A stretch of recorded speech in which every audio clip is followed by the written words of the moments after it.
take on it now. Yeah. Well, that's on her. I know. No, I agree. Okay. That's on her. That's her job to do that. I agree. No, that's my deal too.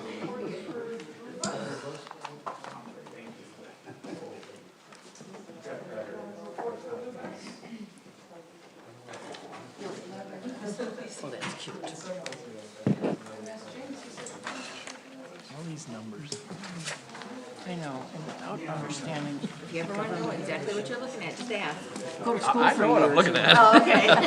Everyone I ready? aced, I 4-pointed accounting for a year. We missed you at the sewer. We missed you at the sewer. Accounting's an opposite thing. Pretty much. Debits and credits. That's okay. Yeah. You didn't need it. But we did have a, we learned a lot.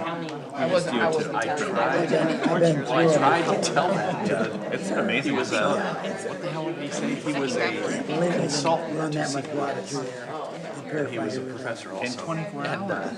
He says, Good evening. I'm going to call this meeting to order. Welcome to the Bath Charter Township Board of Trustees meeting for Monday, May 18th. Let's do a roll call. Mr. Fewins-Bliss? I'm here. Ms. Butler-Challender here. Ms. Wilson? Here. Ms. Hagerman? Here. Ms. Kellerman? Here. Mr. Kotke? here. Mr. Rosekrans? Here. Thank you. Gang's all here. If you'd like to follow along on our agenda, there's copies on the lectern. Help yourself. Item 2 is civic reflection. We'll start with the Pledge of Allegiance and end with a moment of silence. So please stand and join if you're able for the pledge. I pledge allegiance to the flag of the United States of America and to the republic for which it stands, one nation, under God, indivisible, with liberty and justice for all.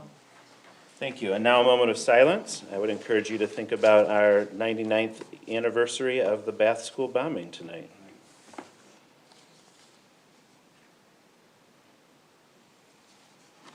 Thank you.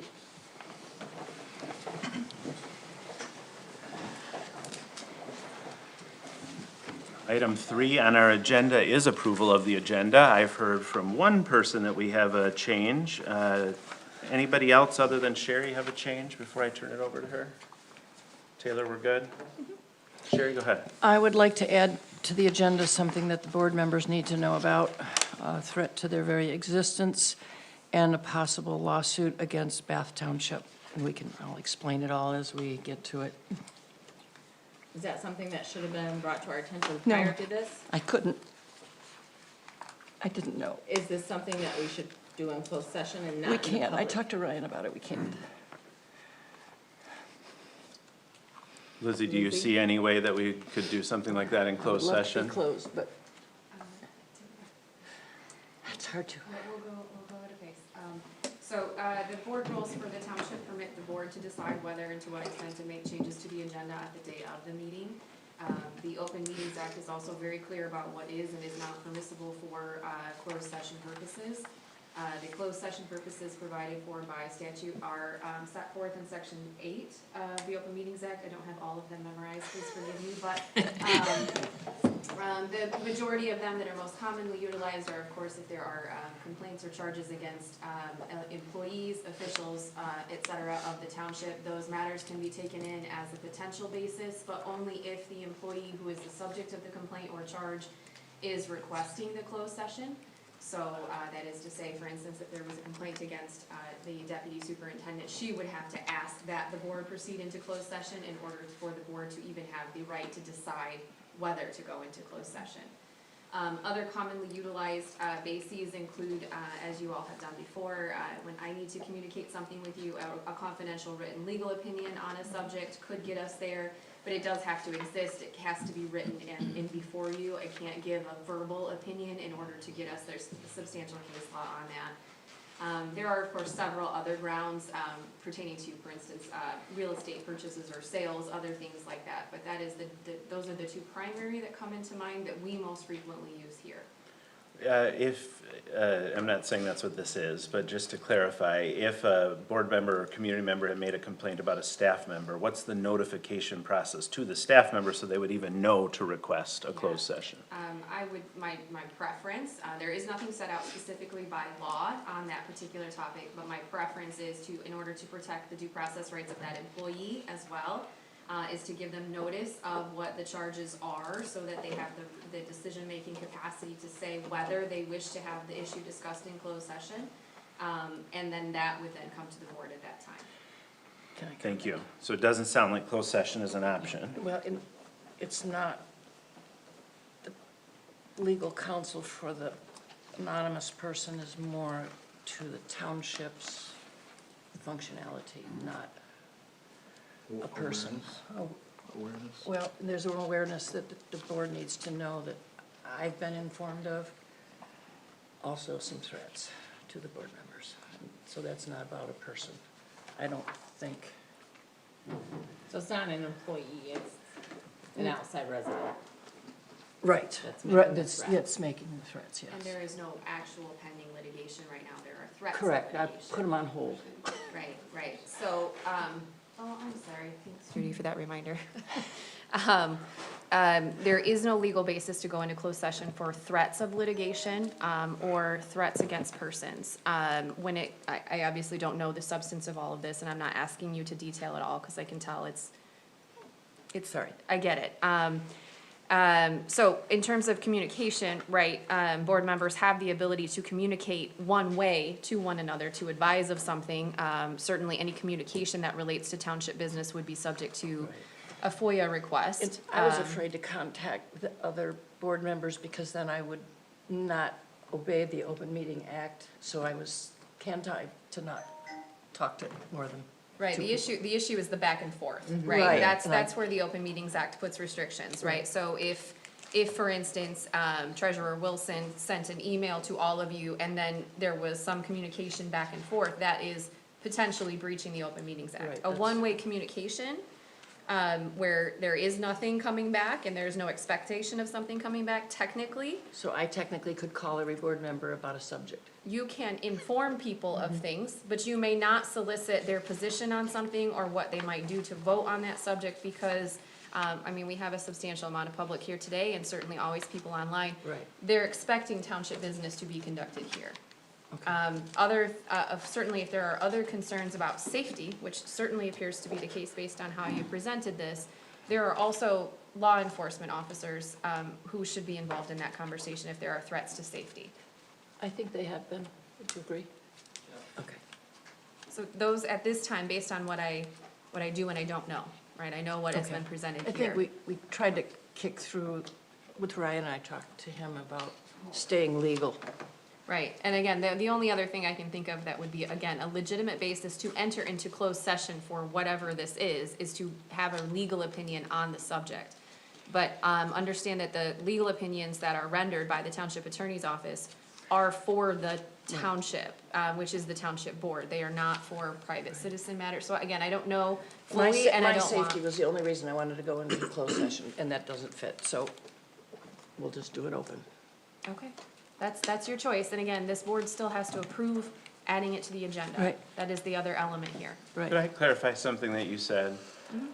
Board members are allowed to talk with other board members about how they're going to vote on an issue. The issue that you were describing is if Sherry or any board member were to call multiple board members and talk about that and share that information, right? Correct, that's the most obvious concern under the Open Meetings Act, but there are also concerns where, for instance, let's say Trustee Hagerman said, I'm really interested to know how everyone's going to vote on something related to the museum or something else that's upcoming, and she calls Trustee Rosekrans and says, hey, this issue is coming before us, what do you think about it, thanks. And then calls Clerk Butler-Challender and says, okay, here's what I think, here's what Al thinks, what do you think, and keeps sharing that. That is not appropriate. But board members, one-to-one, can share that information between them. Correct, as long as it's not then relayed, Right.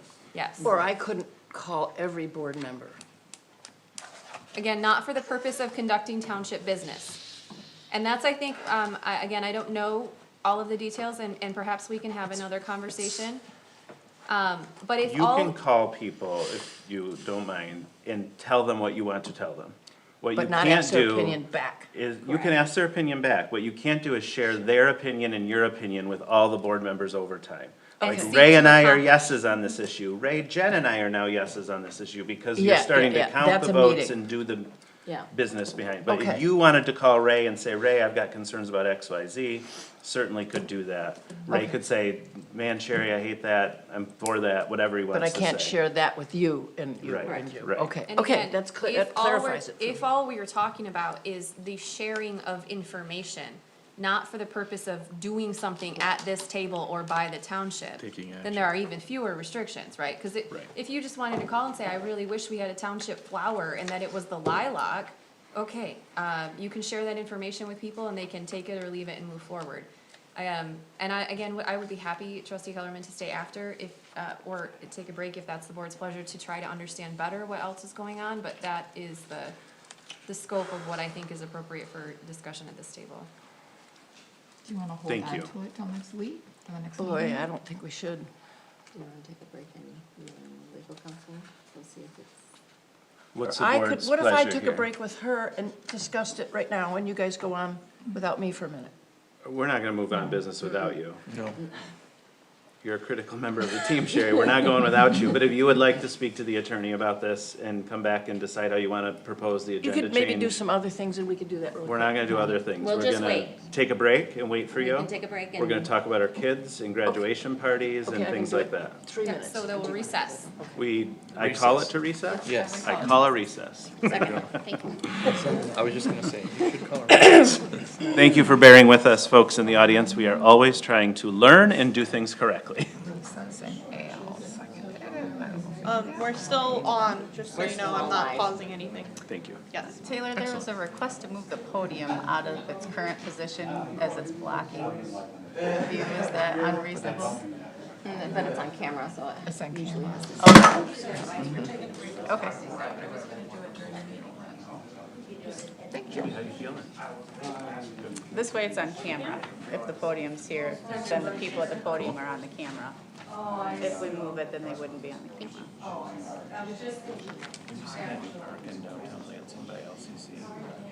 Is that the baseball one? No, it's where they host, what's that festival downtown? Starts with a C.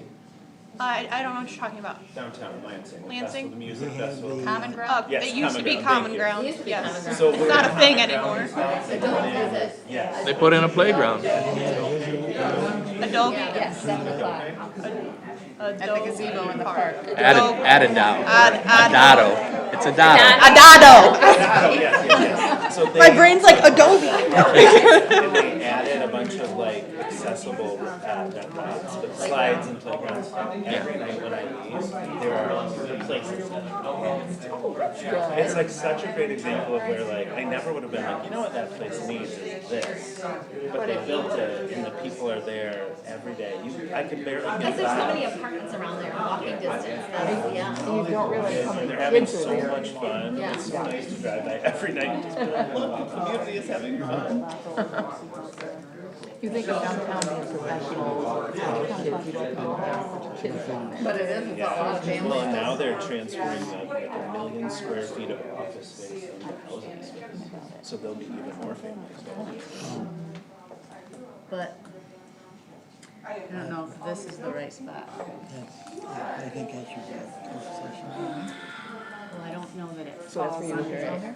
Yeah, I'm a block from the Capitol. Well, Okay. I'm real. I did. I think it's a good thing that they're talking. Yeah.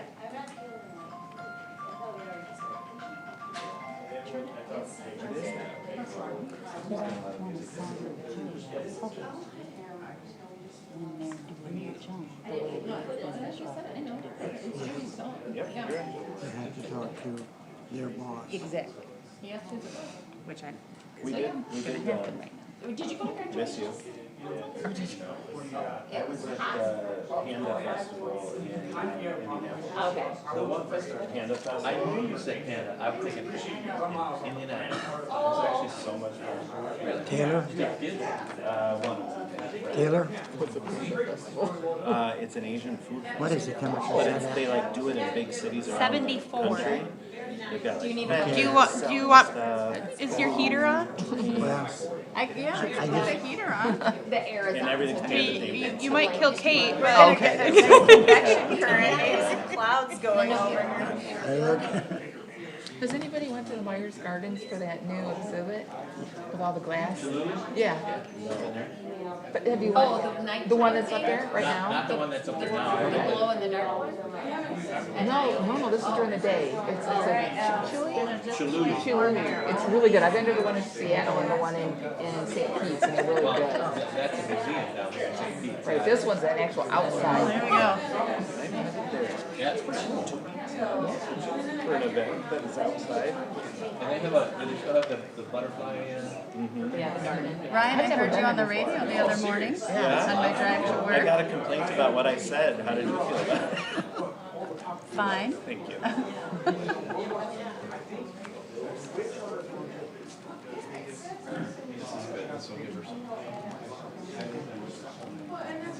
June 4th. I'm headed there. Yes, I know that. Team event.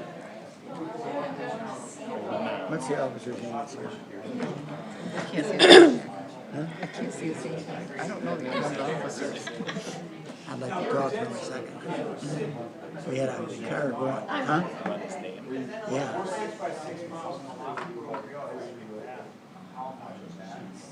And you're gonna do the AGS thing? They had a car going through our AGS neighborhood at 3 in the morning. Talk about it? Yeah, With and lights Nick will flashing, again. but they were yellow ones. And possibly Lizzie, because legal counsel did make a couple changes. I don't know his first name, last name's Belknap. Oh, Bill Knapp. That's his last name. Would you have his name? Huh? Thompson. I was wrong, guys. Nope. Nope. That's not. Nope. Nope. Nope, Al. that's wrong, Al. Nope. That's on. Wrong name. It's off right now. That's wrong. This is on or off? It's off. Like this. Wednesday night.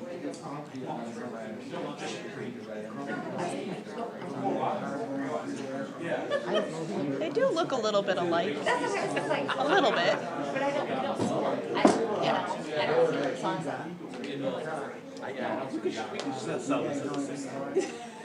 Probably.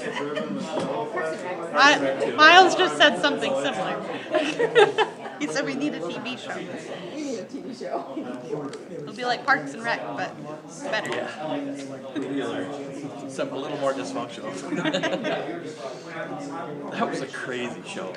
It's one of my favorites. My favorite. When that woman came to complain about finding a sandwich in park, and Ron was like, "So your complaint is that you found a sandwich?" And she's like,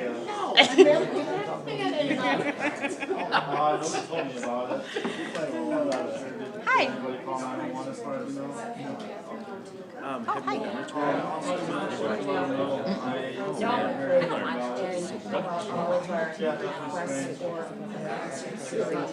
Oh, yeah, no "Fine, problem. you man. I just was curious." Yeah, we're happy to collaborate with that. Yeah, I think it'll be really great. I had no idea water comes in and out. Yeah, not a problem. We're excited for it. That's what Chuck said, yeah. And I thought it would be like popular, like you would it was just like keeping the water moving, keeping the biology going to do what it normally does. It just goes faster. Thank you very much. It goes into the river. We keep a million gallons a day into the river. And it's cleaner than That was the look I was headed. Yes, it's These wrinkles I had put in. They said I had these wrinkles put in. But he said if you took a water,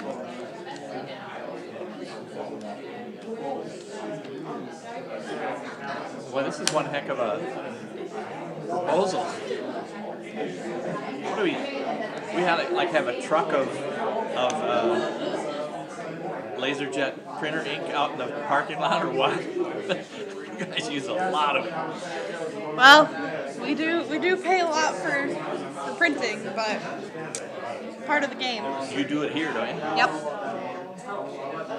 Constance she does a lot of artwork, and she has 4 printers in her studio. Oh, wow. And she has those Eco Tank Epsons. She Oh. likes those the best. What do they do? Really good printing. Yeah. Yeah, I really like those. I really enjoyed that water treatment plant. I did too. Tour. It was very interesting. I got my workout. That too. What we go, 22 A flights lot of stairs. I had to catch my breath. But it was good for us. Yeah. It was very informational too. Yeah, very much so.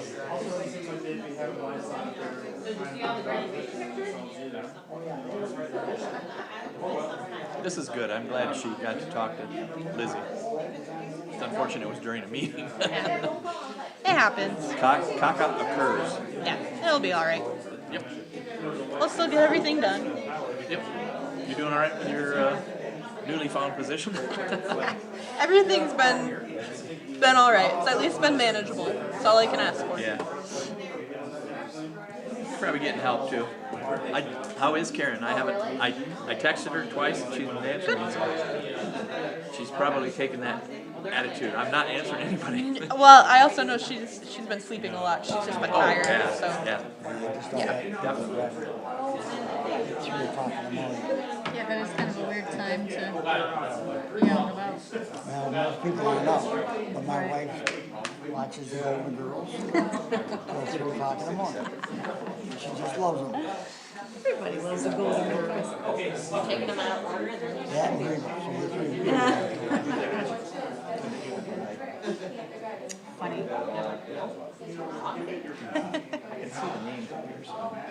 Are we paying by the minute on this? Is it just part of the board fee? I thought that Canada Visual was going to have It's 7. It starts at 7, so it's not after dark. It's 6 by the time it's done. Plus they're in the gazebo, so it's shaded over there too. But any later than that, and people wouldn't come on a Monday night or whatever night of the week it happens to Well, come you're on. getting farther from the ones that were in. Right. Oh, yeah, absolutely. It's all Put them in the the packet. kids now, they're all getting You took time to do that? well, yeah, that's why I needed them. I'm sorry. Thought I could put them in the packet. I sent them to him, but he didn't use them. I said, what the heck? This is the main thing I want people to see, you know? It was on the news today. Oh, good. Good. Thank you. They You're welcome. It's my job. do a great job of covering whatever we ask them to do. My name right on there. Yeah. They do such a good job of giving us publicity This when was, we ask for it. they talked about them blowing up with the schools. And, Probably not. $45 camera light visual tonight. 7. Nice.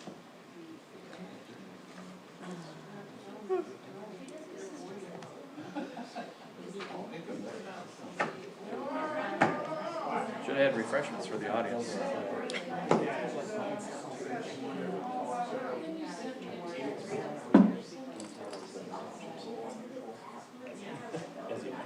This must be quite intense.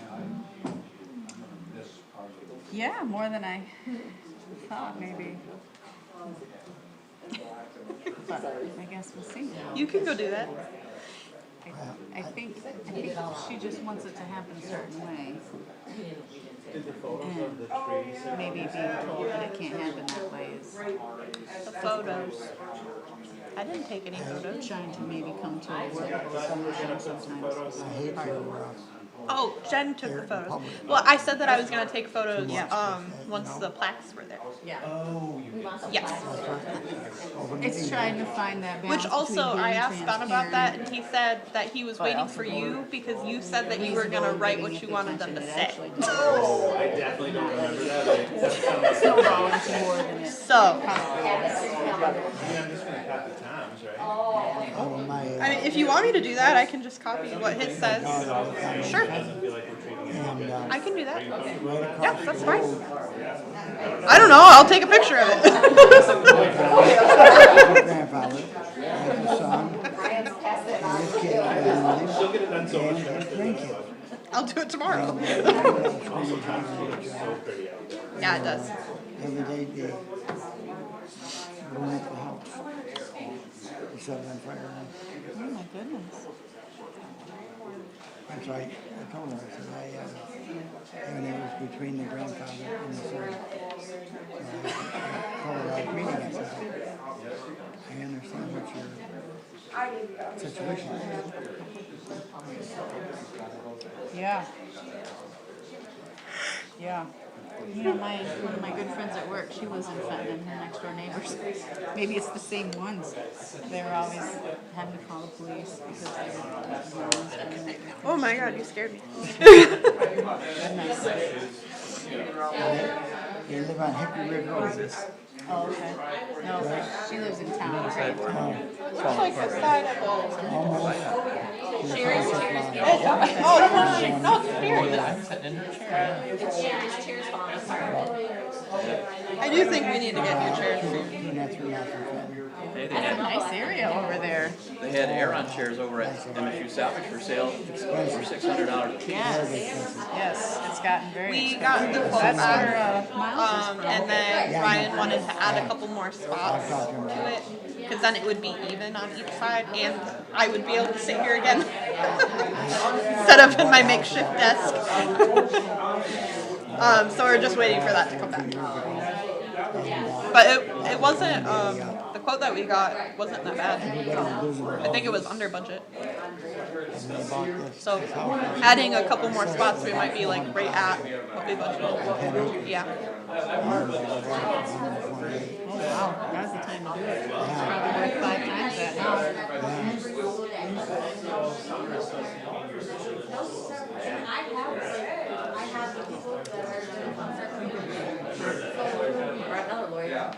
I think he's one of their interns for the summer. Maybe we should have just gone on without Sherry. Could have learned about the blue bus without her. Yeah.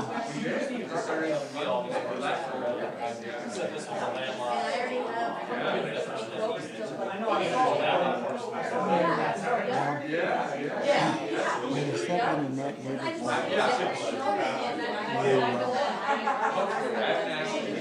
get yourself in a bad situation. Well, I think this is a real extreme case. That is.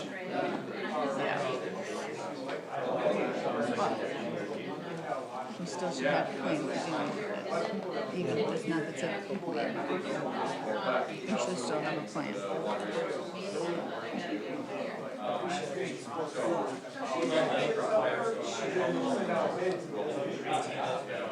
It's just amazing. It happens to be the meeting where we have 20 people here. Nobody, normally there's Beth and Miles and that's it.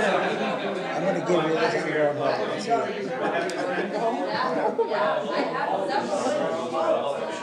Why don't we got another election meeting? We got something coming up in August. I think you said lunch. No, election meeting.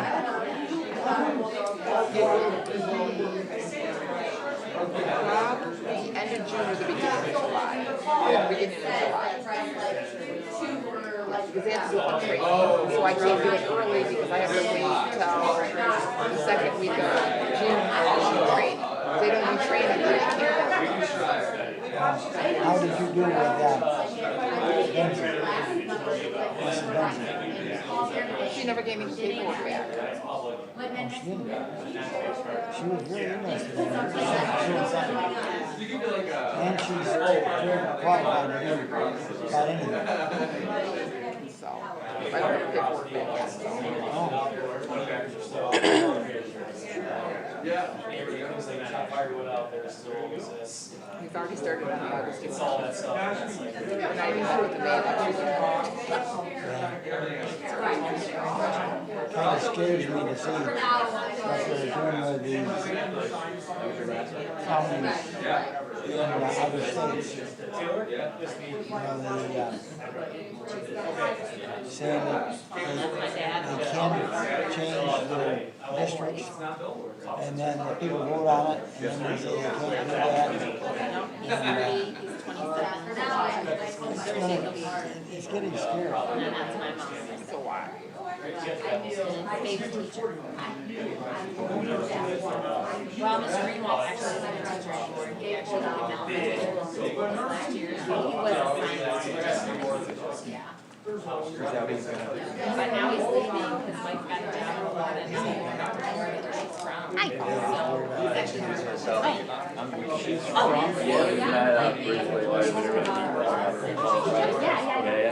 some summer Okay, maybe that's why I have it. yeah, just thought we have it right now. It's coming.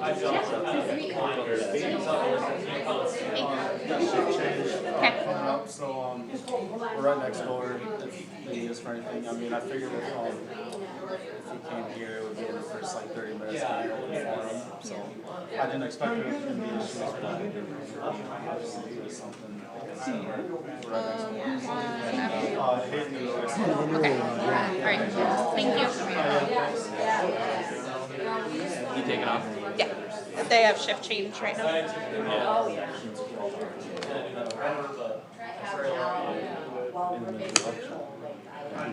You see a lot of them get into a lot of bigger areas. Not out there looking waiting for that. Just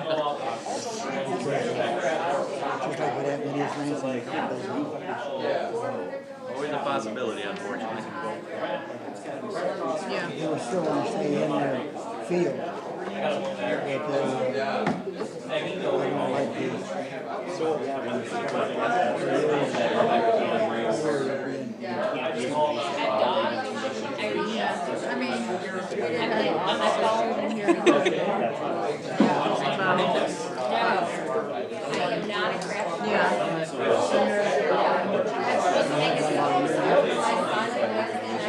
It was last June.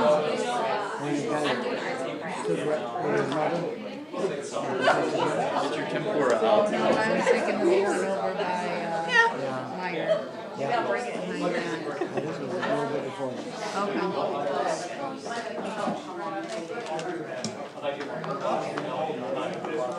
All right, thank you for your patience, everyone.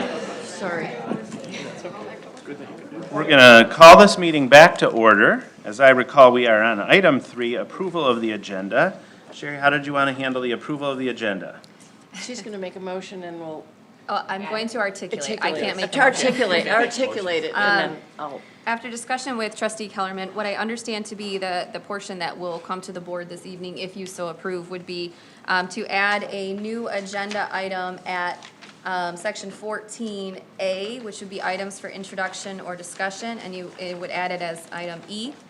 And that would be something to the effect of ordinance enforcement and consistency. Trustee Kellerman would then explain at a high level the source of her concern, and then allow for discussion if the board would approve that. So the motion, Trustee Kellerman, would be to add to the agenda at section 14, capital A, lowercase e, ordinance enforcement and consistency. I would like to make that motion. All right, we have a motion and a second. Is there further discussion?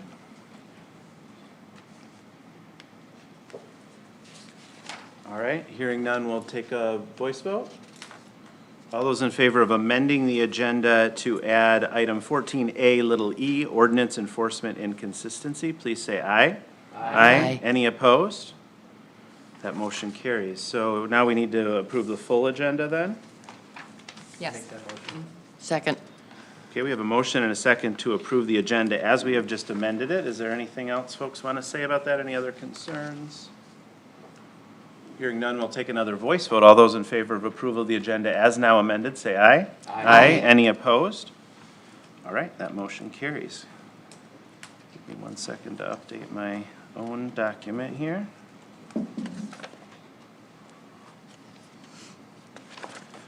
All right, thank you for that. That brings us to item 4, which is disclosures of conflicts of interest. Does any board member want to disclose a conflict of interest on tonight's business?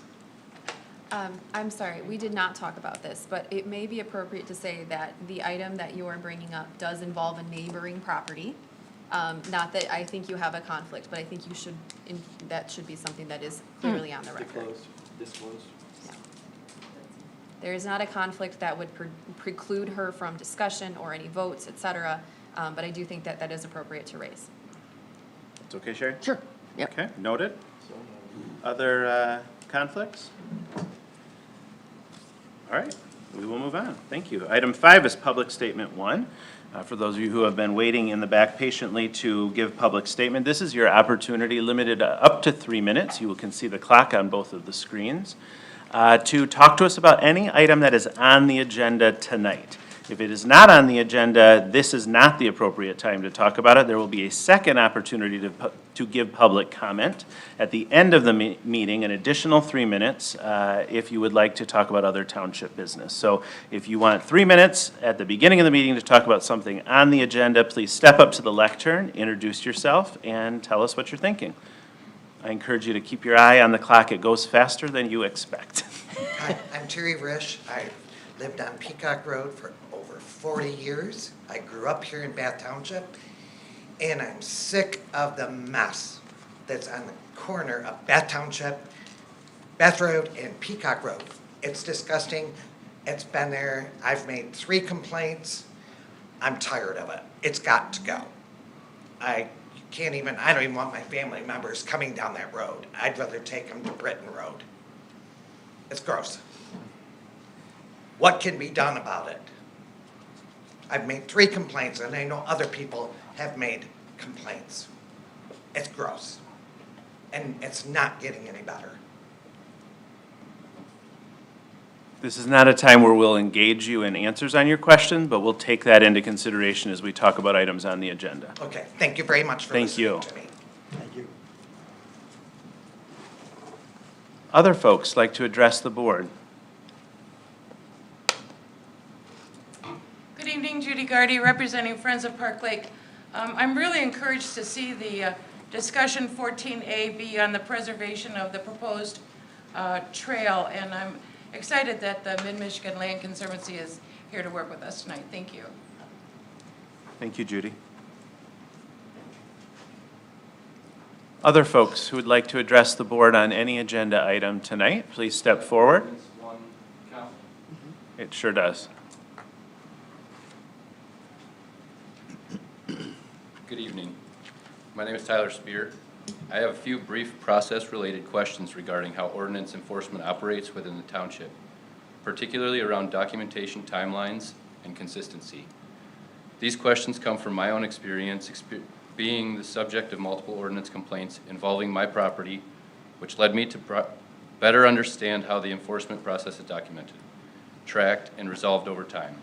As I began reviewing that process, I found there were several areas where the procedure and timelines were not clearly explained or documented in a way that is accessible from a resident perspective, particularly when looking at how similar types of complaints are processed over time. First, if a complaint records cannot be located or produced through FOIA requests, how is complaint-driven enforcement documented and verified within the township process? Second, does the township have any established policy or guideline that defines expected response times after a complaint is submitted, or is that timeline left to staff discretion? Third, is there a standardized written process that outlines the steps from complaint receipt to investigation to enforcement action? And if so, where is that process documented and is it available to the public? Fourth, what oversight structure exists for ordinance enforcement decisions? Specifically, what position or body does the ordinance enforcement officer report to? And what review process exists to ensure consistency in enforcement actions? Fifth, when multiple complaints are submitted at the same time involving different properties, what determines the order in which those complaints are investigated and resolved? And finally, when a complaint is received regarding one property, but nearby properties may appear to have similar conditions or potential violations, what criteria or process does the township use to determine whether additional properties are reviewed or addressed? Is any consideration given to why one property generated a complaint while others with similar conditions did not? These questions are intended to better understand the process itself and how similar types of complaints are processed over time within the township system. Thank you. Thank you, Tyler. I know you've sent us an email with some of those as well. If there's anything different from what you've emailed us, feel free to give us a copy of that so we've got your questions I down just have correctly. basically my own timeline of ordinance events. Okay. If you want that, I have 3 copies. If you want to give it to us, we'll take it. If you don't want to give it to us, I'm not demanding. Will you give it to, thank you. Taylor will get us copies. Other folks like to address the board on any issue on the agenda tonight?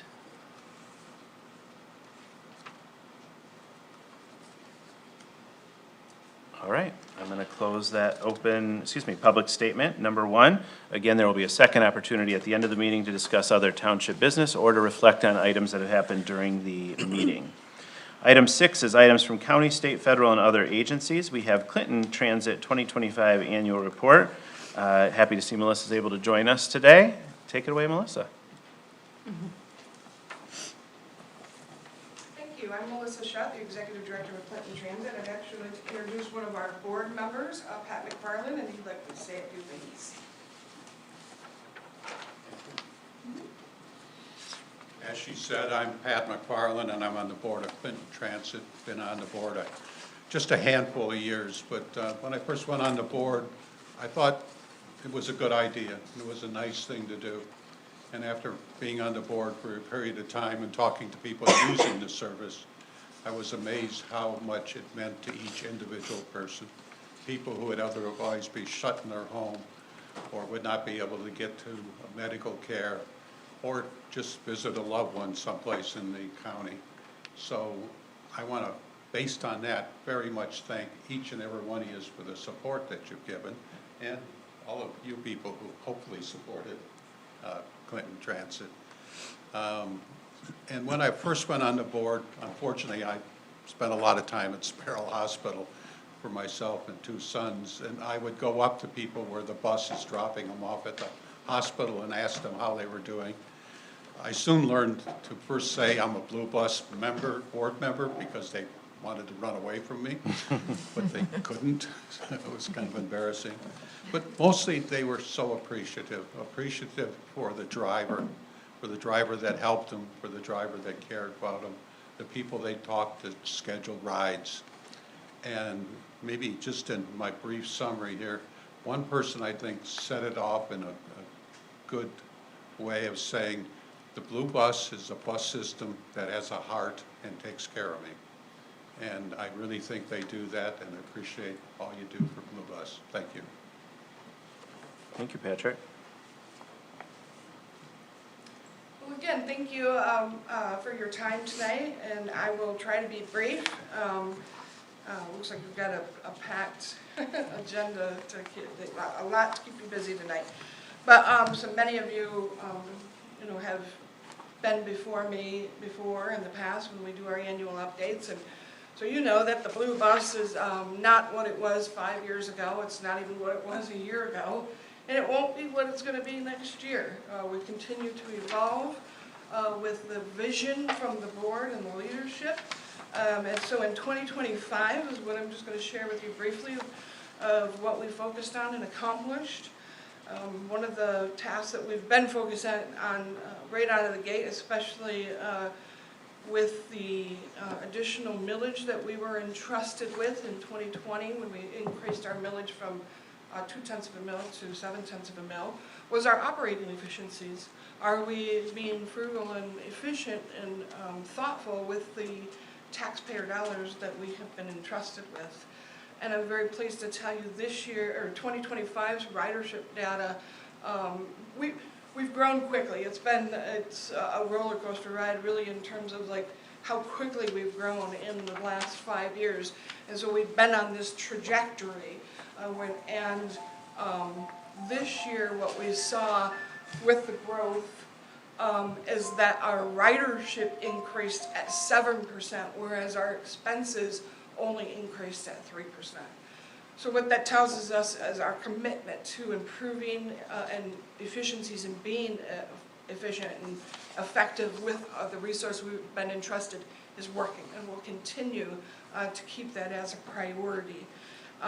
We, of course, just continue to identify the needs in the community that are not being met. We broke ground on, obviously with anything, if you're going to provide a service, you have to have the necessary infrastructure to do that. And many of you know in 2022 we increased or renovated our administration building. We doubled it in space, took our dispatching department from 4 workstations to 10 workstations. We were thinking long-term growth. And that growth has quickly, continues to happen every year. Is 10 to 15% growth is what we see consistently from year to year. But this year, or in 2025, in October of 2025, we broke ground on our maintenance facility because the other piece of our infrastructure is maintaining the fleet that we have. And as we increased that fleet, we needed the space to be able to maintain it with preventative maintenance and in-house larger, engine projects and larger mechanical projects to keep the fleet on the road and providing the service that the community has come to expect from the Blue Bus. So we broke ground in October. We will be done, finished in August of this year, just before, in the nick of time, for our 25th celebration. Can you believe it? 25 years. I feel like we just celebrated the 20th. I joined the team at Clinton Transit in July of 2019, and that following year we had a celebration, 20-year celebration. So this is September 25th of 26 is our 25th anniversary. Say all that 3 times. So we are having a community celebration on Saturday, September 26th of 26 from 11 to 3. We'll do similar activities like we did in the 2020, the 20th anniversary, kids activities, touch a truck. We're going to have Z92.5 broadcasting on site. We'll have local and federal and state elected officials on site to join in the celebration. So we'll be getting some more information out here in the next coming weeks on that celebration, and hope that you can join us to celebrate 25 years of the Blue Bus keeping people connected.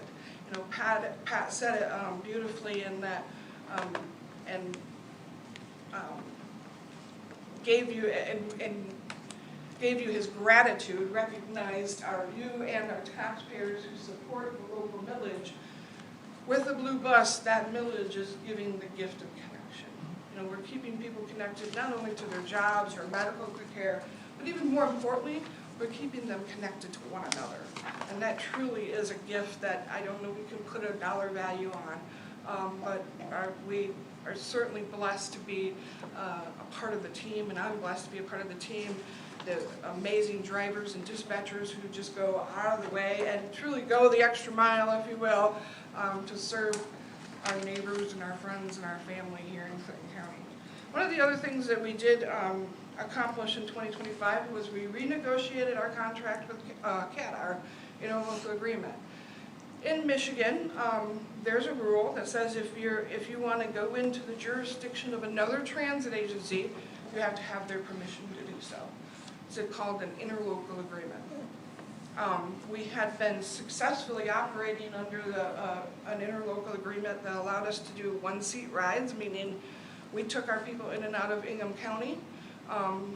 We didn't operate within Ingham County, origin to destination, but we brought people in and out.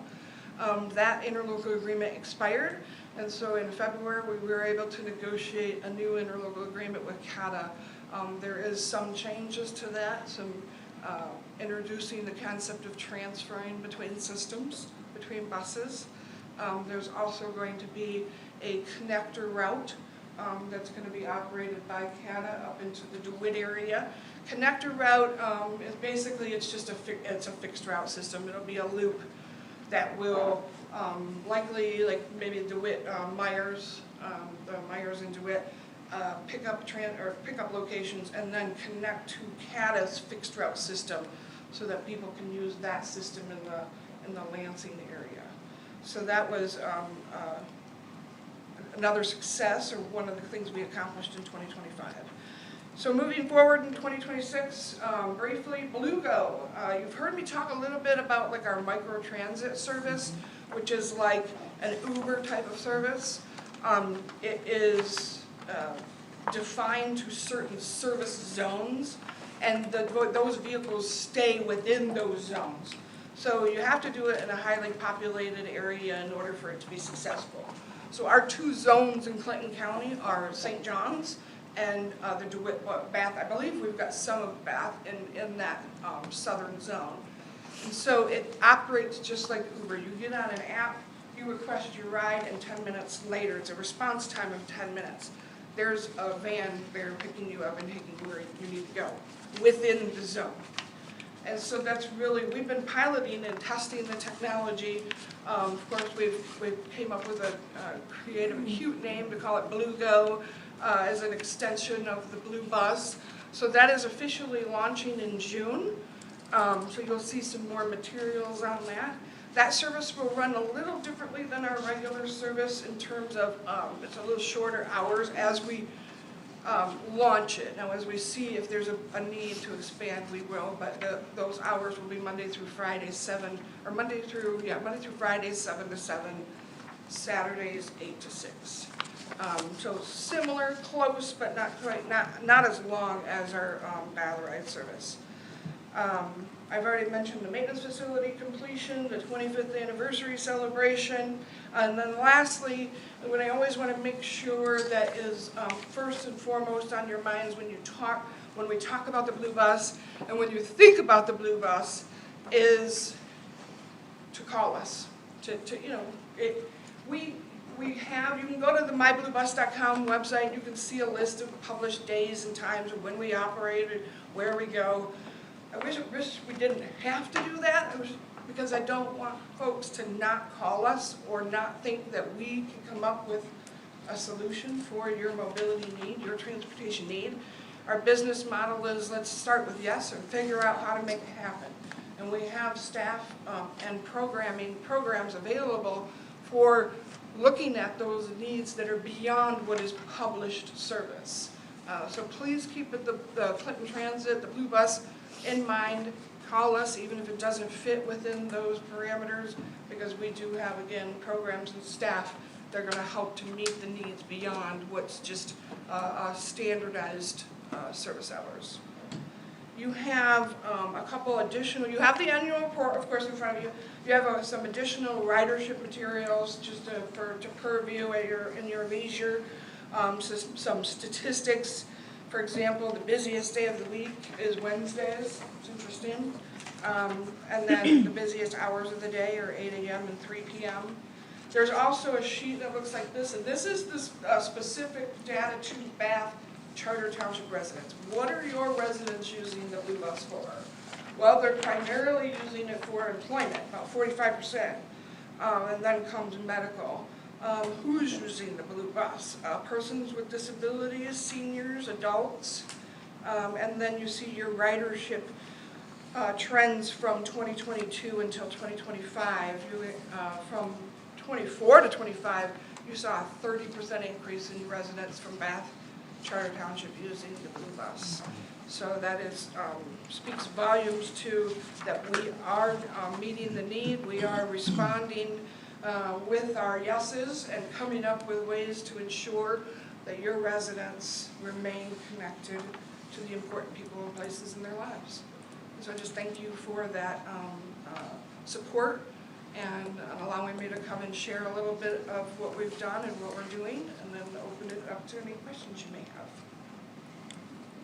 I have a couple of questions. On this Clinton County blue graph, the percentage, that's percentage of growth year over year? Yes. Thank you. What do you, and I'm sorry if you mentioned this and I missed it, what do you attribute the consistent growth to? Are really saying yes, looking outside. If requests come in that maybe are during our peak hours and it's just really busy and we can't do it, we offer an alternative time. So I think it's just being more open to saying yes and not creating what I saw when I started here was like this box of this is what we do and we don't do anything outside of this box. That's not how we operate. We look for solutions, and maybe the solution is another transit agency or community partner, a volunteer driver program, or some resource within our community that we could refer the person to. It doesn't have to be the blue bus that takes them, but at least it's the blue bus that connects people to make sure that they're getting where they need to go. So are you saying that the need has mostly stayed the same and you're just serving it better and better every year? I think that the need continues to grow. We see our senior population aging and wanting to stay within their homes. We see our youth not wanting to drive, which is very interesting to me because I couldn't wait to turn 16 and get my driver's license. So there's a couple of trends that are contributing to that as well. But I think ideally it really starts with having a culture within the agency that we figure it out. How can we get this person where they need to go? I mean, I can hear our schedulers bouncing ideas off of each other. There's been situations where maybe our bus supervisor jumps in a van and goes out and provides the trip. So it's really focused on getting and saying yes to as many trip requests as we can. It's impressive growth. You've done some tremendous work here. Very much so. When will we be able to see what that footprint of the Blue Go is? Within the next, so it's launches in June, but we'll have some materials out and the zones out on our website. Well, it's almost June, so in the next couple weeks, yes, you'll see something. And I can even email the information to you that'll show you those zones. That'd be great. I think we'd really like to see which pieces of Bath Yeah, are covered. And I may be misspeaking, so I don't want to speak out of turn, but I thought we had included some of the Bath area in that zone, because it made sense. Well, if you're gonna call the DeWitt Bath Zone, we hope that there's some Bath in it. Yes. Otherwise, we may have a request to rename that. I got you. Other questions? I just wanted to make a comment. Go ahead. I would say, I know that kids from the high school use the Blue Bus to get to their RISA programs at other high schools, and I think that's great, and also statistically much safer than riding with their friends. So I appreciate that option. I think it's really great. Good. Good to hear. Okay. Rick? How do you capture all this data? It's amazing. Yeah, our scheduling software that we have is very robust in terms of the the data we put in, and then we're able to pull out. Yeah, I mean, even to grab what the trip is for, you know? Yes, true purpose. Well, and that's really important to us. We're looking at how are we, what are people using the bus for? And Yeah. we see that we're driving the economy with employment. And that's not common with rural. Usually you see medical as the highest trip purpose. Yeah. So it's interesting that our trend is employment. I like seeing good data. Other questions or comments from board members?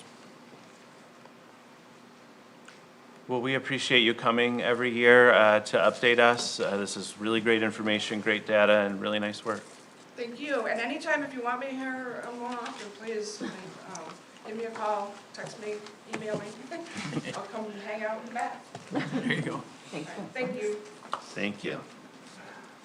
I don't see anything else on item 6. Were we expecting anybody else? Nope. Great. Let's go to item 7 then, which is the consent agenda. This has minutes of the Housing Commission and Planning Commission over the last couple of weeks. Is there anything on the consent agenda anybody would like to pull out for discussion later?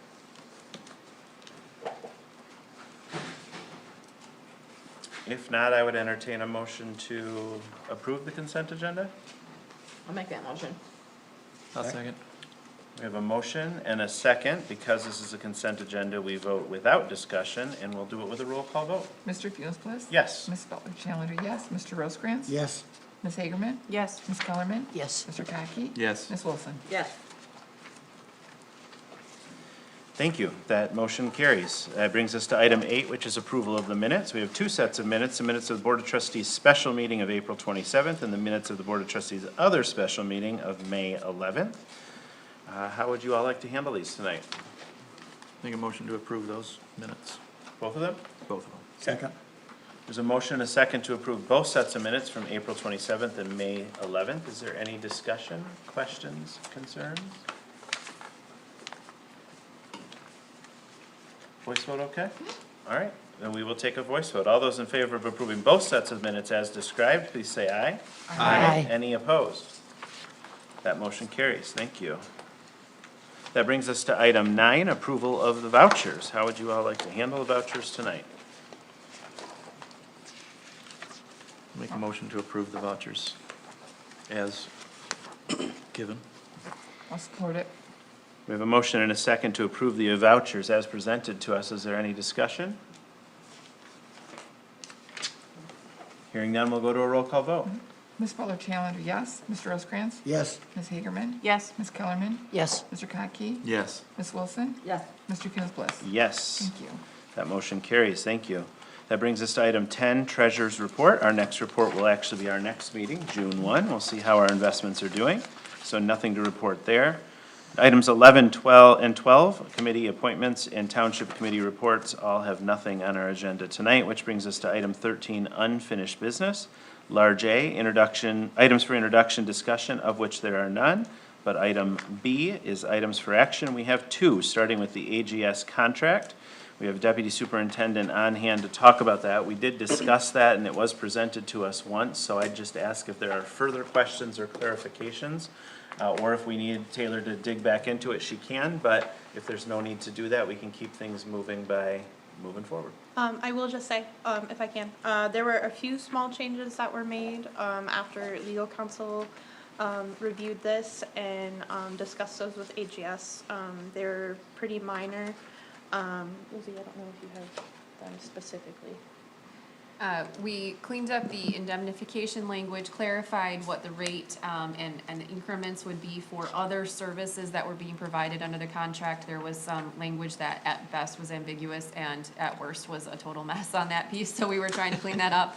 I will say that AGS was willing to do so quite quickly, and I think that speaks to the long relationship that the parties have. So I think we've reached a spot that everyone is comfortable with, and legal counsel would support the document in front of you. Thank you. Thank you. Anything else, Taylor? Nope, that's all. How would the board like to handle this tonight? I'll make a motion to accept the AGS contract as submitted. Second. All right, we have a motion and a second to approve the AGS contract as it has been presented in front of us. Is there any discussion, comments, things folks would like to talk about before we vote? Hearing none, we'll go to a roll call vote. Madam Clerk? I missed the motions, I'm sorry, guys. Who made the motion? I did, and then Al seconded. Okay. I was writing notes. That's okay. Mr. Rosekrans? Yes. Ms. Hagerman? Yes. Ms. Kellerman? Yes. Mr. Kotke? Yes. Ms. Wilson? Yes. Mr. Fewins-Bliss? Yes. Ms. Butler-Challenger, yes. That motion carries. Thank you. That brings us to item 13, large B, small b, facilities assessment contract by the Deputy Superintendent. We've also seen this once. Is there anything you'd like to add to that, Taylor? Nope, everything remains the same as was discussed at your last meeting.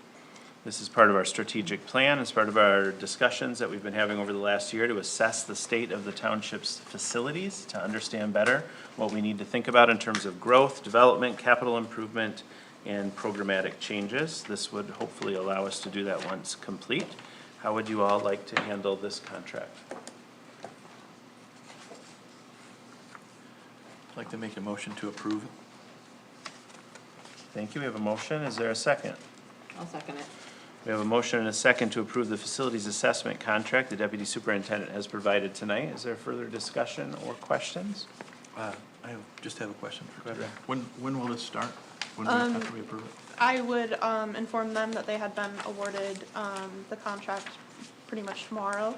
And as soon as Ben Zeeb returns from his leave, which should be next week, he would begin working with them on this. There's a timeline on page 77. Yeah, I flipped through it briefly. I didn't see it, a timeline. So. Oh, it's done. Okay, well, 31/77. Yeah. Page 31, yeah. Sorry, I only went to 30. I'm sorry. No, 77. Yeah, I saw that, but I saw the 32. It's page 77, right? Thank you very In the much. board packet. Kate, did you have a question?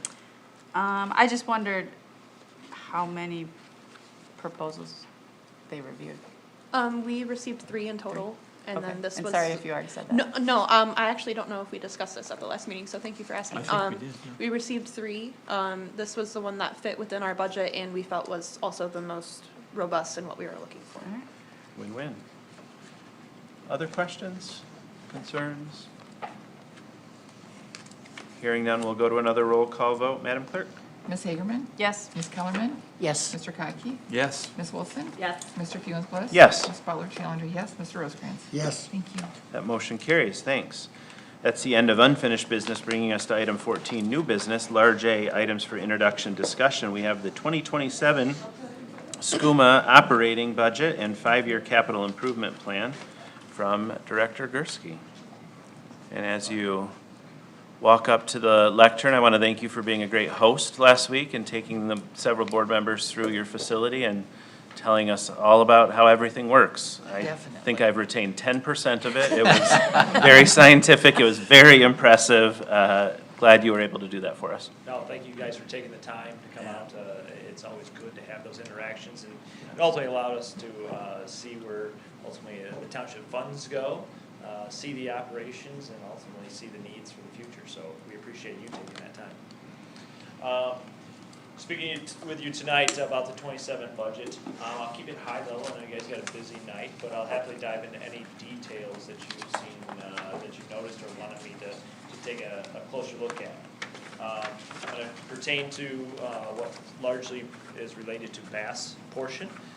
So if you turn to page 13, this section would ultimately highlight BAS.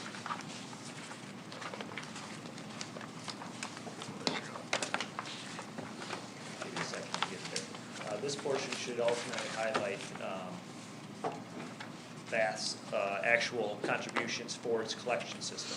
So what we refer to as collection system is all the pipes and pump stations operated in the system.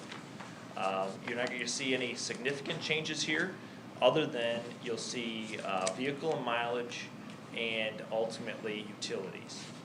This is in preparation for the Chandler Road project. If I think some of you are able to see that schedule, that goes through the majority of 27, so we're planning on spending some additional times operating out there. Of course, if the monies aren't needed there, it's all returned back to the township at the completion of that budget cycle. But otherwise, a pretty stagnant 2.5% increase as a total contribution for that collection system account. Overall, BAS collection system is operating well. The township's put a significant amount of money over the years in their system, particularly in the last 10, bringing it up to speed, and you're able to kind of see those past expenditures paying its fruits now. So no significant changes here. And moving on, we're going to go to the 200 account, which is page 21.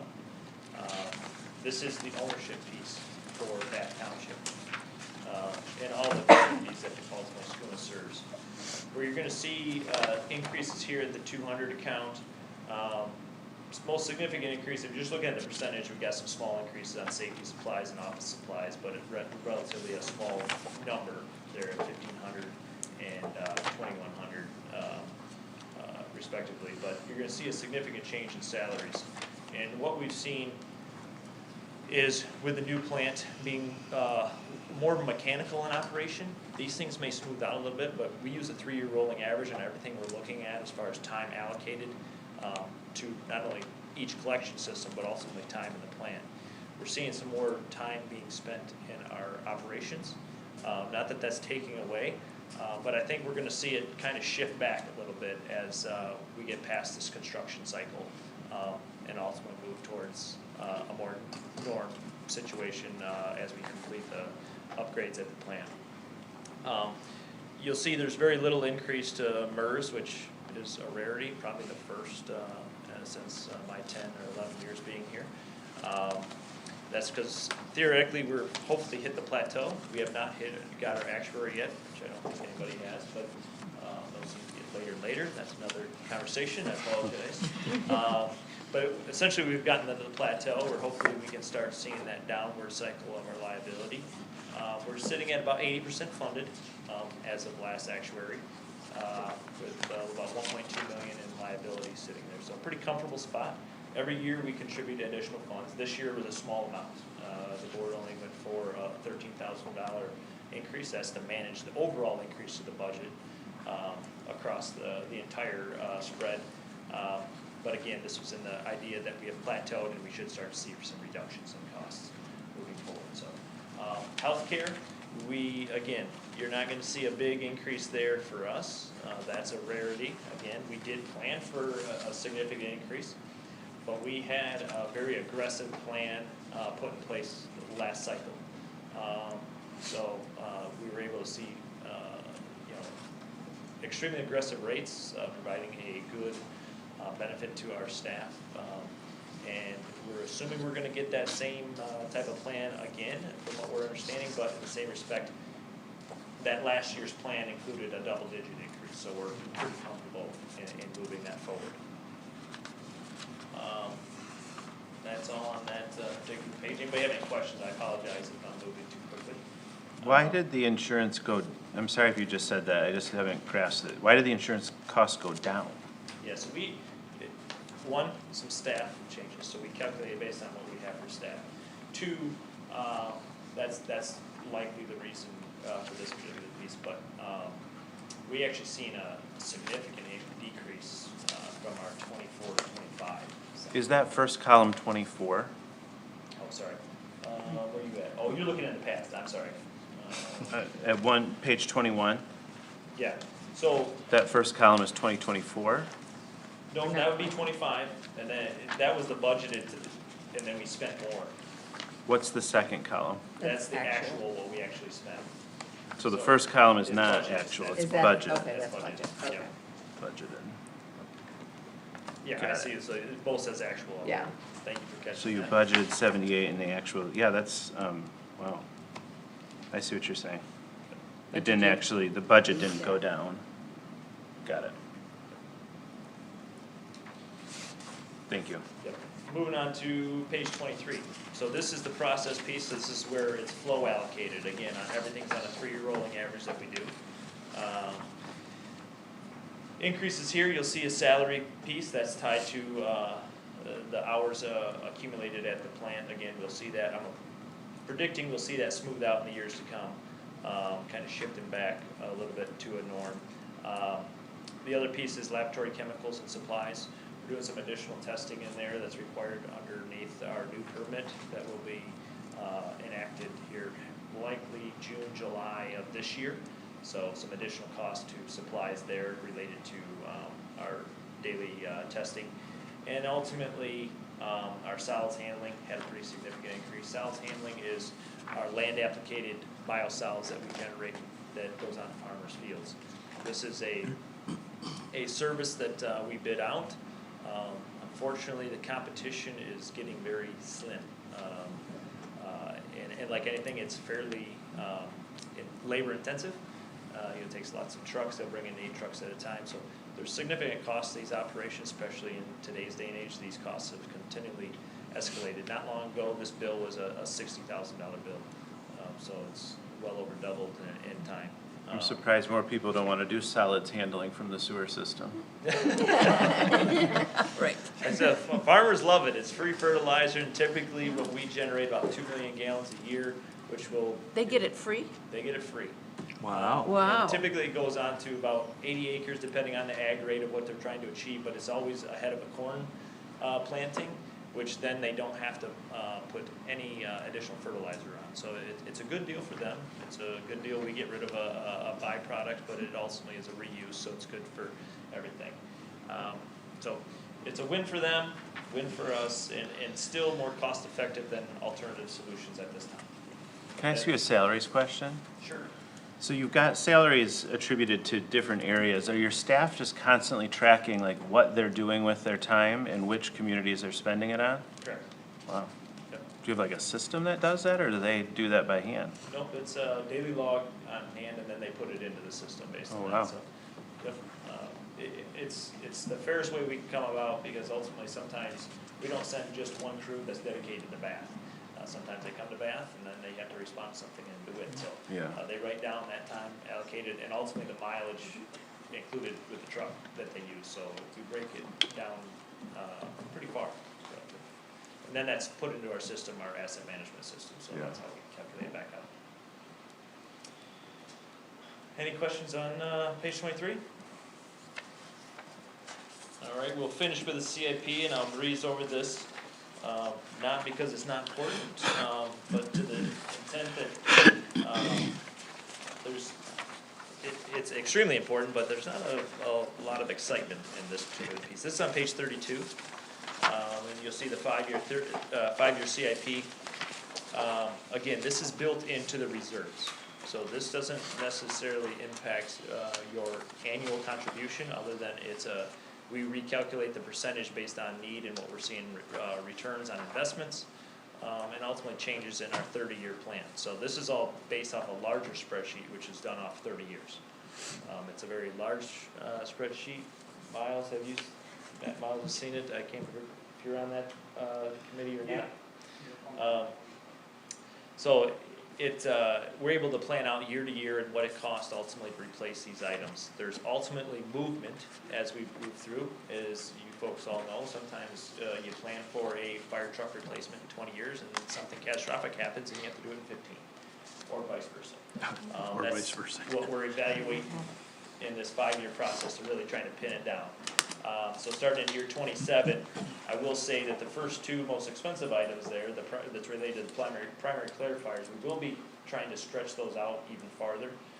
There's a potential when we do the next improvement at the wastewater plant, which would be related to the process portion, the biological portion, the RBCs that you're focusing, that we may not be using the primary clarifiers as we do today. So we don't want to spend nearly $750,000 on something that maybe in 4 or 5 years. So we're going to try to stretch them out. If we have to cut things out and rebuild, we will. That'll be more cost effective. Until we have fully identified that need. Storage building, this is cold storage. As everything's grown, so have we. Our equipment has gotten bigger. Our needs and our different pieces of equipment have changed. So this will just be a cold storage building, a simple coal bar.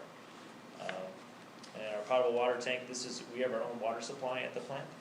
And this is original to the plant. We didn't include this with the upgrades, so this is upgrading or replacing the original equipment from '78. If you all remember going down through the garage portion in the back to that large blue tank on the right-hand side, that would be the most significant portion of this in upgrading that technology. Moving into 28, vehicles are always kind of a moving target. We don't just replace them to replace them at a year. We evaluate that based on need and what we're seeing as far as their repair needs, and obviously their dependability. So these kind of fluctuate. So the first two, that's a prediction, unknown. And the other pieces, there's no big pieces here. This is a lot of individual equipment. And again, this is the plan. If anything, it may go a little bit longer or it might go a little shorter, but this is the best predictory time frame we can place it at this point in time. At 28. That's a lot of small equipment, largely tied to the dye district. 29, big expenditures, it's a lot of tied to our SCADA system and our computer-controlled devices inside our closed-loop system inside the facility. So that's what we use to monitor, operate, and ultimately transmit data, collect data, and control the process within the plant through controlling valves, pumps, emergency call-out, alarms, etc. That's, you'll see items, the first item, the control panel and solids handling, that's part of that, that's $100,000. IO rack, tertiary filter, that's the upgrade. Same thing, the 175 for SCADA there. So those first 3 big items, that's all tied to the SCADA. Telephone system, that's just, again, a predictory piece. We're tied actually with DeWitt Township. We share a service with their township. So we'll likely partner again to be more of a cost savings to our operations there. That's worked well. The last two pieces is related to what we call the mud well, or the collection area for all processed waters at the plant. So this addresses some of the controls down there. Moving on to 2030, digester recirculation pump. That is highlighted because that is a moved item. That pump basically runs 24/7, 365.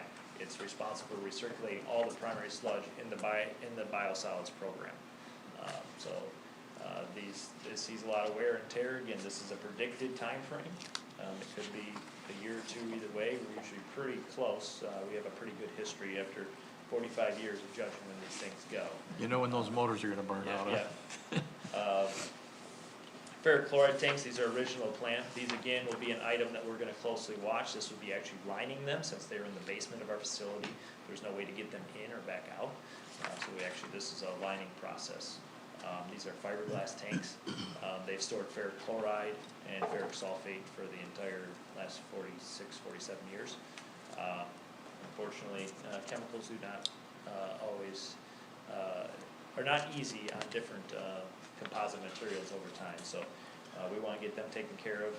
And again, there's a potential there that we might not need as much storage, so we will obviously evaluate the need for all tanks to be lined, depending on what process we choose biologically moving forward in our next phase, which is down the road. Temperature control, this is HVAC for the entire building. And then digester drive, this is the drive when you would pulled in on the west gate, if you would came in on the west gate near Paget Park. This is that entire drive coming back around, which services our biosolids handling, which lots of trucks in and out. Then finally, settling into the 5th year of 2031, we have electrical van, again, vehicles being what they are. This is predictory time and ultimately sealing and caulking of the exterior of our building. As you all seen, it's all concrete. So protecting that asset from spalling is important for the long-term vitality of the building. And then again, the last piece is a 4-ton truck. But what you don't see is in that 2032 time frame is the big piece is we're planning for at this point a $12.3 million biological upgrade portion of the plant. So that's the one thing we haven't touched. That's still original, still tied to the RBCs you folks all seen.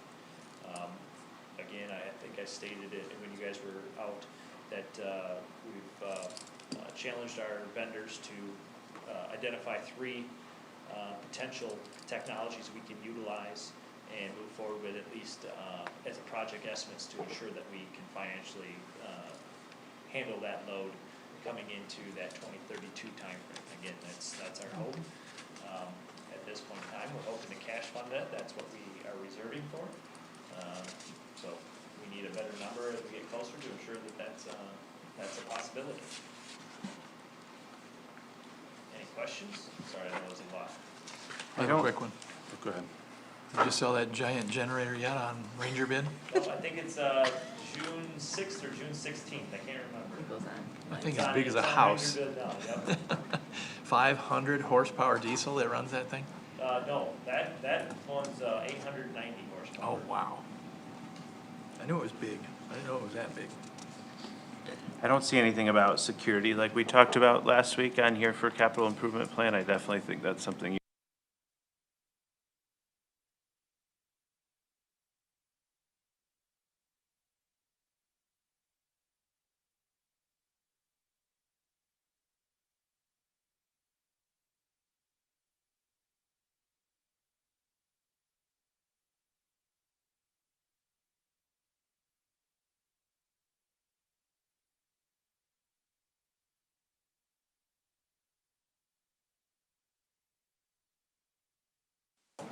budget. So this will come back to us again in the next meeting for approval? Correct. And this will, you get each of your individual owners' approval and then your board approves it, or the board has already approved this? The board has already approved this. Okay. Yep, so the board's already approved it. It comes to you folks to basically place on record.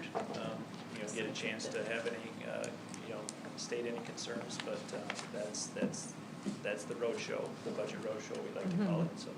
Great. That'll be it. Well, thank you for being here. Absolutely. Thank you all for your time. Thank you, Brad.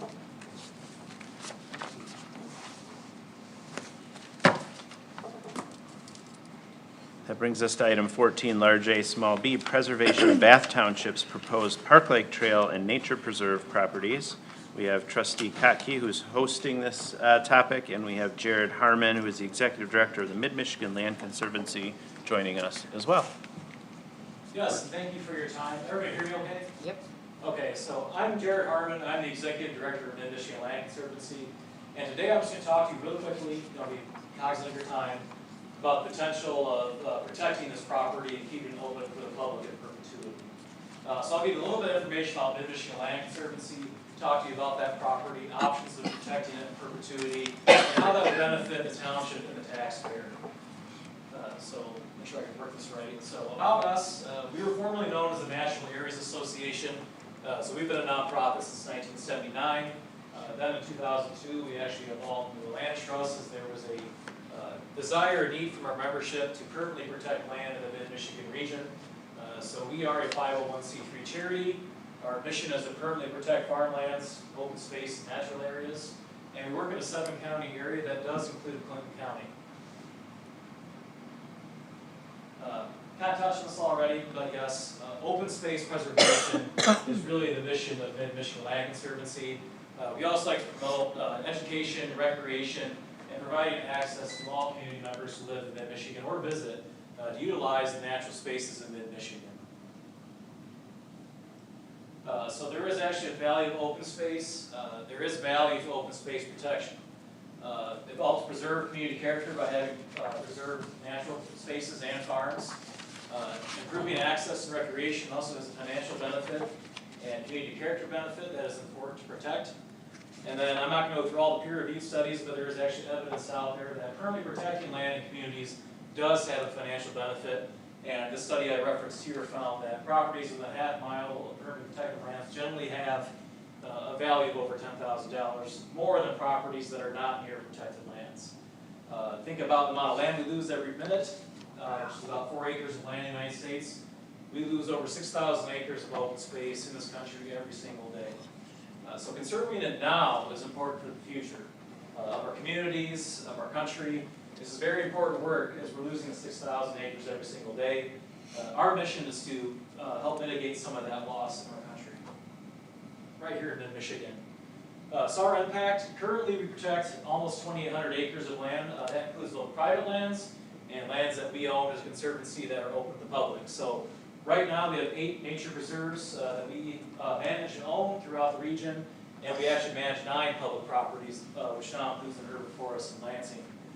As of this year, I do expect that we'll be crossing that 3,000 acre mark of protected land in the region, so we're really excited about that milestone, and we're hoping that the next 3,000 we'll be able to protect quicker than we have the first 3,000. Won't go into too much detail on this, but you might be wondering how do we exactly protect land in the region. Number one is through the conservation easement, which is the transfer of development rights from the landowner to a land trust such as Mid-Michigan Land Conservancy. You also will see this with local government programs, purchase development right programs you see throughout the state. So essentially the landowner is giving up their development rights to their property. This runs in the land of perpetuity. It can only be broken by eminent domain. So this is our most positive, or our strongest method of protecting private lands from development. That doesn't have to include the entire property. Many landowners wish to not do their entire property for building purposes or future planning. But that is the #1 way that land trusts really protect private properties, is through the conservation easement. The other method that we use is fee simple acquisitions, which is simply the title of property goes to the land trust. We manage it for perpetuity. We keep the land open to the public, so it's really just an outright donation of land in ownership to the land trust. So recent accomplishments, we planted 4,000 trees last year in the Mid-Michigan region, added 1.25 miles of trail to the Kendall Natural Area. We've done oak savanna restoration on one of our properties in Shiawassee County. We're very close to finishing 3 conservation easements and highly strategic properties for us, ecologically. And then we are working with a landowner who wishes to leave their property to us in the future as a future public nature preserve. So these are our protected lands. As you can see, we have 30 protected lands in the region. We own outright 523 acres of natural lands that we do have open to the public. And we do protect properties on 22 conservation easements in the region. And as you can see, Clinton County is actually the highest amount of conservation easements that we possess in our land protection portfolio. So we've been protecting land in Clinton County for quite some time.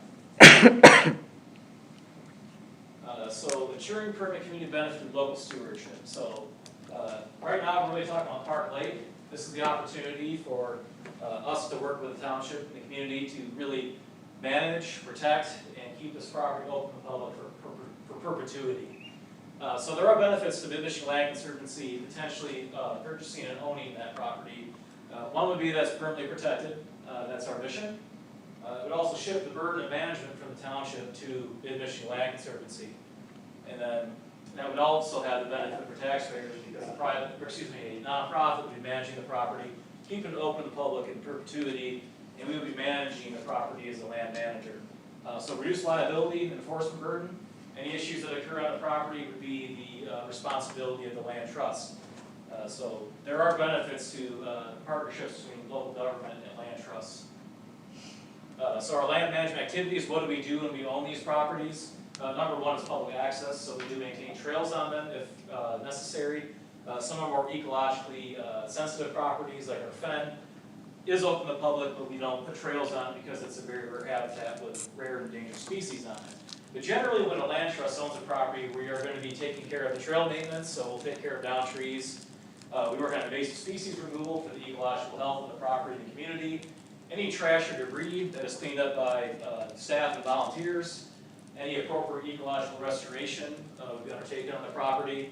And then we annually monitor the property as well. Now, on properties such as Park Lake, we would be out there more than once a year, but as a accredited land trust, it is in our, we are required to actually be on the properties each year. So yes, we do manage these properties. This is the urban forest I mentioned earlier.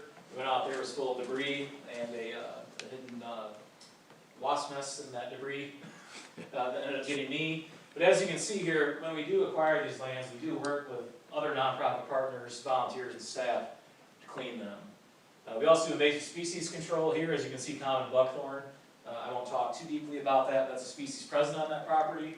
That is something that we treat and manage because it has such a harmful effect for local ecological communities. So as you can see here, these are all invasive species that have been cut and treated. So that is something that we would do on that property. So any future risk, obviously, the land trust was responsible for managing that land. I don't have a crystal ball. I can't see if it goes 50 years in the future. There are methods that we can use to ensure that the property always remains protected and open to the public. That includes a memorandum of understanding for transferring ownership to other qualified land trusts or conservation partners, placing a conservation easement on the property. The land trust will be willing to pre-identify other partners who are interested in the property in the future. And really what we're doing is guaranteeing that permanent protection if the land trust was to own and manage such a property. So there are actually, and I didn't want to rush through this, but I wanted to be cognizant of your time. But there are actually land trust government partnerships that have occurred. There's been a flow of land through a land trust to local governments. There are also local governments that have transferred lands to land trusts.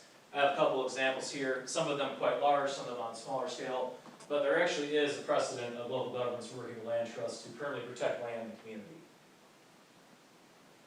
So the evaluation of potential transfer, if the township was willing to work with Mid-Michigan Land Conservancy, really we want to look at the deed terms of the property, really speak and engage the township. Is that what is the goal for that property for the future? Where do you see it?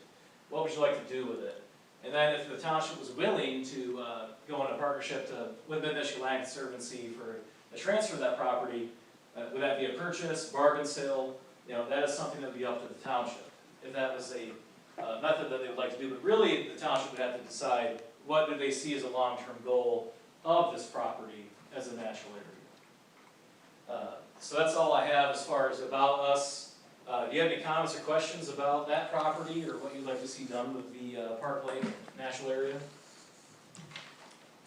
I just have a question of why even do this, why, we already are just leaving it as is. I Yes. mean, what's the point, what's the benefit to the township if we just leave it as is and, or just, Yeah, so if the township wanted to leave it as is in the current condition, I guess the benefit would be ownership by MMLC would ensure that the trails maintained, liability would shift to the land trust, and a potential sale of the property would benefit the township. Really just absolving yourselves of having to manage that property would be the benefit to the township itself, would be my suggestion.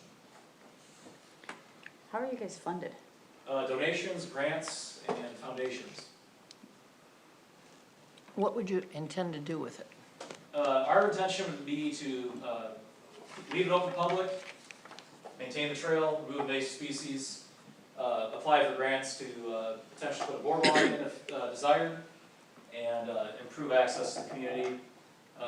Really, it would be left in a natural state. No buildings, just natural trails. Parking? Parking would be, working with you guys to ensure that the parking was appropriate, ensuring that it doesn't bother neighbors, and making sure that it's appropriately sized and doesn't have any impacts to the local legal system. So we would be designing parking for that, making sure it's appropriate, sized correctly, and in the correct location. I assume your nonprofit use of the lands would not put the land back on the public tax roll. Correct. Would you be responsible for the assessments that we put on land around the lake? Yes, we do pay special assessments, and yes, I believe we would still be responsible for those. Okay. Other comments, questions? Ray, did you want to talk at all about your vision here? Well, I really think that it's a waste that we just let it sit back there and allow the non-use of it, if you will. In fact, we sometimes just by our actions, for lack of a better term, we poo-poo the use of it. And we allowed about the potential liabilities of somebody stepping in a hole and breaking their leg back there and suing us. And it's, for over 60 years, I have coveted that back there just as an individual. And I know other individuals around the lake that have had a lot of good experiences back there with nature and with recreation. And it's an opportunity for us to get all the benefits of it and find improvements. Even the elevated boardwalk possibility over to Park Lake Road is a possibility. More trails is a possibility, like a surgical trail put in to go out to the, if you know what it is, the isthmus out in the lake with an observation platform or something of that nature.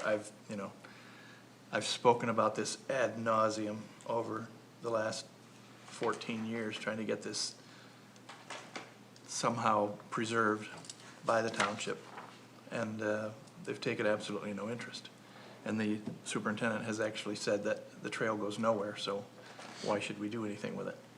This is an opportunity for us to not to have to do anything with it, but to get all the advantages of it, because somebody else will improve it. And in a very, very attractive manner, I might add. And this property has been vacant since 1988, the largest portion. If you have any other questions about particulars, each and all parcels, I've researched every single one of them. And I think I've counted them. There's 26 parcels. Jared, did you have a? There's a lot of them here. I think there's 26 that are involved, and a lot of them are minuscule, like the Polyaqua, which incidentally is where our eagle, our permanent eagle establishment family resides. That would also be protected in perpetuity. Does this list correspond to this map? Yes. So it says parcels in red are not owned by Bath Township. Correct. Everything's outlined in red. It's outlined in red. It's These not. red ones. Are they together, the two? Yeah, there's some landlocked parcels, and that was right. So the solid landlocked parcel is one of them, and then where's the other one? The other one is up in that latter aspect of the Polyaqua Shores, upper left-hand corner. There's a small parcel right in there. That is not surrounded by red. That is, yeah. And it's actually owned by a private individual. Vacant also. But they're all vacant. All vacant. These are all vacant. There's no structure, no anything on them. I have one concern, well, I have multiple concerns. One concern is the ones that are not owned by the township, how are you expecting the township to pay to even purchase those properties? We don't have revenue. I mean, we already know we have a revenue issue. I don't think you listened to him. He is going to purchase them. Well, He will take, if they want to incorporate those ones in red into this land conservancy, then they will contact the private landowners. We do this right here, we just wash our hands of it, we don't have to do anything. Well, I It have says, a- but it is recommended that they are acquired for continuity of proposed nature preserve. That You're not was- saying acquired by us. Correct. At the time I wrote that, that was 5 or 6 years ago, when I thought about a DNR trust fund grant for the purposes of making this into a nature preserve, to protect it and to make it into a into a Bath Township park. But nobody seemed to be interested in that, so I tried to attempt to somehow make it available to the public and get it off our liability. We would actually make more taxes too if they're gonna charge like frontage tax. That's something that he will. Excuse me? I'm talking to Jen, sorry. Keep going, keep talking. Well, we were gonna talk about what you two were talking about. You don't know what we're talking about. Exactly. Well, you'll find out soon. Other questions for Ray or for our guest? What are we looking for? Like, what action are you looking for the board to take? I understand what they do and I understand this, but I just don't understand how that would come together. Well, I would love it if you would say, yeah, let's embrace it and let's go for it, 100%. Well, what does embracing it mean? Allowing them to come to the township with a proposal for the acquisition of these properties for the purposes of protecting it from development, from mining, from, anything. A lot of you don't know it, but they actually tried to mine coal here in Bath Township. And so the township owns all of these in black on this list Correct. already? All right, so we don't get taxes from them? None of them. Currently? Because we own them. well, yeah, Yeah. none in the black. Right, okay. Other questions? Yeah. Go ahead, Al. The easements that are on these pieces of property, do they stay there, or what happens to them? Because they have to stay on the property. Which easement are you talking about, Al? The water rights, or the water comes control through at? structure. I Or spoke the with. sewer comes through at? I spoke with the drain commissioner Friday and asked him about this. And he knew about this because we'd talked about it before, and he has absolutely no concerns whatsoever. He said, it doesn't really matter. He said, my easement to the water control structure is in perpetuity. So regardless of who buys it, I mean, if we sell it outright, that easement still pertains to it. Because the water main is there and the water control structure's there. A lot of the walk area is the water line. Yeah, and that was actually created by Spicer for the purposes, it's domed like that for two purposes, to, retain the water in the lake and as a non-motorized trail on the top of it. That's what the whole thing was designed for. What about the part of the trail that dips down south of the red line headed toward Oak Island? That is an easement onto Ide property that has already been, taken care of and granted and filed with the Register of Deeds. So IDE has granted the township Permanent easement. permanent easement for the trail portion? Correct. Okay, And incidentally, that's where the water main runs, is underneath that. okay. So it was put in for the water main, but we said, hey, why not put a trail on top of it? Because it's right there, you know? Oh, yeah, I know. So that's why they did it. I know at one point you had talked about IDES having some interest in donating more land back there. Is that still an interest? There's a large parcel that I spoke with Jared about that I spoke with Sam Ide repeatedly, and he has expressed interest. In fact, verbatim told me that he wants to get rid of that, and he used the words donate it to Bath Township. I spoke with Jared and asked him and gave him Sam's contact information, so it's possible that, you know, the Land Conservancy could arrange something, or if Sam still wants to donate it to the township, then we could, you know, flip it like that. But that would create a nature preserve of over 125 acres. If the Ide property was attached to, So well, it's it like is 80 attached to it acres. if it was included. Is that like 80? 83, it's 83, okay. yeah. In total, what you've listed for us here on our list of properties is 42 and a half-ish Correct. acres just south of that. Does And that that was- include the two that we don't own? No. So the 42.485 is just township-owned property? Correct. Okay. And I tried to go through that 4 times to make sure my addition was correct. And all of that information is taken from Clinton County Fetch GIS. So our staff hasn't necessarily verified this? Well, it's on their books, that's all I can say. When they bought it, you know, it was put on the township's books, so there's gotta be record of it somewhere. No, I'm not saying there's not, I'm just, staff hasn't looked at this list to say like, yep, that lines up with what we No, I have. can't answer that. Did you give it to staff? I have repeatedly, yes. And they verified? I can't answer that. Have they What- said to you, we agree with this list, is what I'm asking? No. Okay, thank you. No. So that is probably something we would want to do somewhere along the way. Well, in if we fact, proceed. when I was on the planning commission, we were tasked with identifying the township-owned properties in the township, all of them. And Miles, weren't there like between 64 and 69 properties or something like that? I don't want to give you an exact number, but they're behind most of it. Yeah, it's in the 60s, and 49 of them are in the Park Lake area. And of those, I'm gonna use the number 26. You can count them, but I think there's 26 there. Okay. That we have a potential to donate. Jen, I think you had asked for some additional resources Yes, for tonight? can Beth get up and talk? Her and I talked earlier about some of these parcels. And possibly if we do what he's asking, we may have to pay back money. Okay. And we don't have the revenue for it.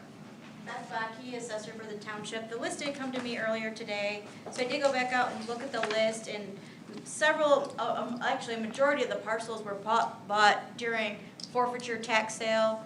In that time frame, there has been some changes made to that, and so I haven't been able to clarify if the Raphael Act of 2025 would be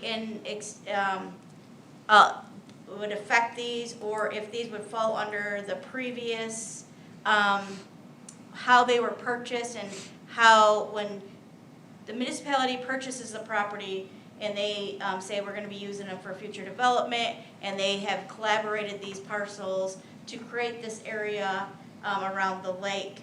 And when you go to resell those or transfer those, we take what is market value at that time, what we actually purchased them for. Some of them we purchased for $1, some of them we actually didn't hit the dollar time frame. We hit the cycle of them, so some of them we purchased for like $800.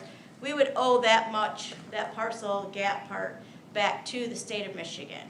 So I did email a couple of people at the land bank that we utilize through Clinton County when we have tax forfeiture to find out what that actual method is currently today, because we haven't sold a township property that we have acquired through forfeiture land or for the land bank in a while. So I'm not sure what this state standard is right now, but that is the method that has been used in the past of finding out what that market value is, because we should not be benefiting as a municipality over somebody's loss of property. So we do have another one that is was donated, and we'd have to go back and see how that was donated to the township. to know if we have the right to even transfer that property. Sometimes when we receive donated property, there's a purpose for it. And we have to look and see what those guidelines are on the properties that we've purchased. Also, the property that we received from the, we purchased it with matching funds to the DNR trust fund grant. We could possibly owe that money back as well. I'm not sure, I don't know the ins and outs on that grant, since this was just brought to me earlier today and was asked to look into this. And so those are the things that I know of and I looked at. So I just wanted to bring those things to your attention. There was only, I think, one of these that were just purchased outright by the township to the private individual. So will you repeat what you first started to say? So if we purchased it, say, for $1, we may owe money to the state of Michigan that is $1 or some greater amount? No, it would be, we would have to get market value for that property, and we would owe the difference between $1 and whatever that market value is. But only if we sell it for market value? No, I don't wanna clarify that, but that's what, the amount that we would owe back to them. So that when you go to sell it, you're supposed to be selling it at market value, and then you owe the difference. You could take off the amounts that you're gonna get for an appraisal, or you're gonna use for a realtor to sell it, but that difference is what you owe back to the state of Michigan. Even if we don't get market value? If you put it on the market, whatever it's sold for is what you would get, but if you're not gonna put it on the market, you're gonna go with market value. What is the market value for a landlocked parcel? You would have to get a that's value for it. okay. There's always, you can't reproduce dirt. Right. So there's a value somewhere to it. Sure. So, and, we only have a few that are technically landlocked because you can still feasibly get to them, so. Jared, I assume that you've dealt with that issue with other municipalities? Not yet, no. To be honest. There is a way to get around that, if that's a fact, which I'm not certain that it is. Incidentally, the Park Lake Road parcel, the only reason we have to pay back the DNR is if we mine on it, and we have to pay them 6% of whatever it is if we sell it. I have a copy of the deed, and I'll give it to you, Jennifer, if you'd like to read it. Yeah, email it to me. Yeah, I mean, I wanna know as much as I can before I say yes or no to anything like this. I certainly understand So, that. cause this is I know a big there's ask. some language in the grant, if it's not used for Right. the purpose that it's purchased for. Cause it's the grant, not necessarily That not just the deed. mineral rights part of it. Right. Because there is the mineral rights deed that was put in, I guess I should be standing over here, sorry. There is the mineral rights deed that was recorded. Right. That part of it, yes, is that 6%, but there is also, when you purchase something with the DNR grant, has to be used for that specific purpose. And so, or you do pay it back. So I think that we probably need to go back and read our grant language, not just the deed that's recorded on mineral rights. Because those are two different things going into play. So it sounds like there's a lot of questions hanging out here. I want to keep us moving here because we're almost at 8 o'clock and we have a heck of a lot of agenda to still cover. Ray, what's your request of us, and Jared, thank you, and Beth, thank you. I appreciate your time, really. What's your request of us tonight? Do you want us to take this and marinate on it? Are you asking for some consensus to receive a proposal? I'd like to see us, receive a proposal, and I wanna also add in a rebuttal of Beth, there are ways for us to not necessarily sell it, but get a conservation easement to protect it. Yeah, I mean, I think we'd have to get some legal opinions Yeah, on all yeah, of yeah. this, because it doesn't sound like anyone is sure about any of it, so Yeah. we'd wanna make sure we are sure of it. Mhm. Is there consensus that the board is open to a proposal from Jared's group? Or are folks thinking, not interested, don't waste Jared's time? I'm interested. I'm interested. All right, it sounds like there's enough of a consensus to say we would be willing to take a proposal, which may then require us to seek other information or legal opinions. Certainly. Is that fair? Anyone want to strongly go against that idea? Not at all. Just the receiving of the proposal? Great. All right. And- Thank you for your time. Will you work with our deputy superintendent on what that would look like and timing and all the things like that? Great. Thank you, Ray, for thinking creatively about solutions. Preserving the township. That brings us to 14AC, Chandler Estates Daycare Special Use Permit. Miles, we've heard a bit about this over time.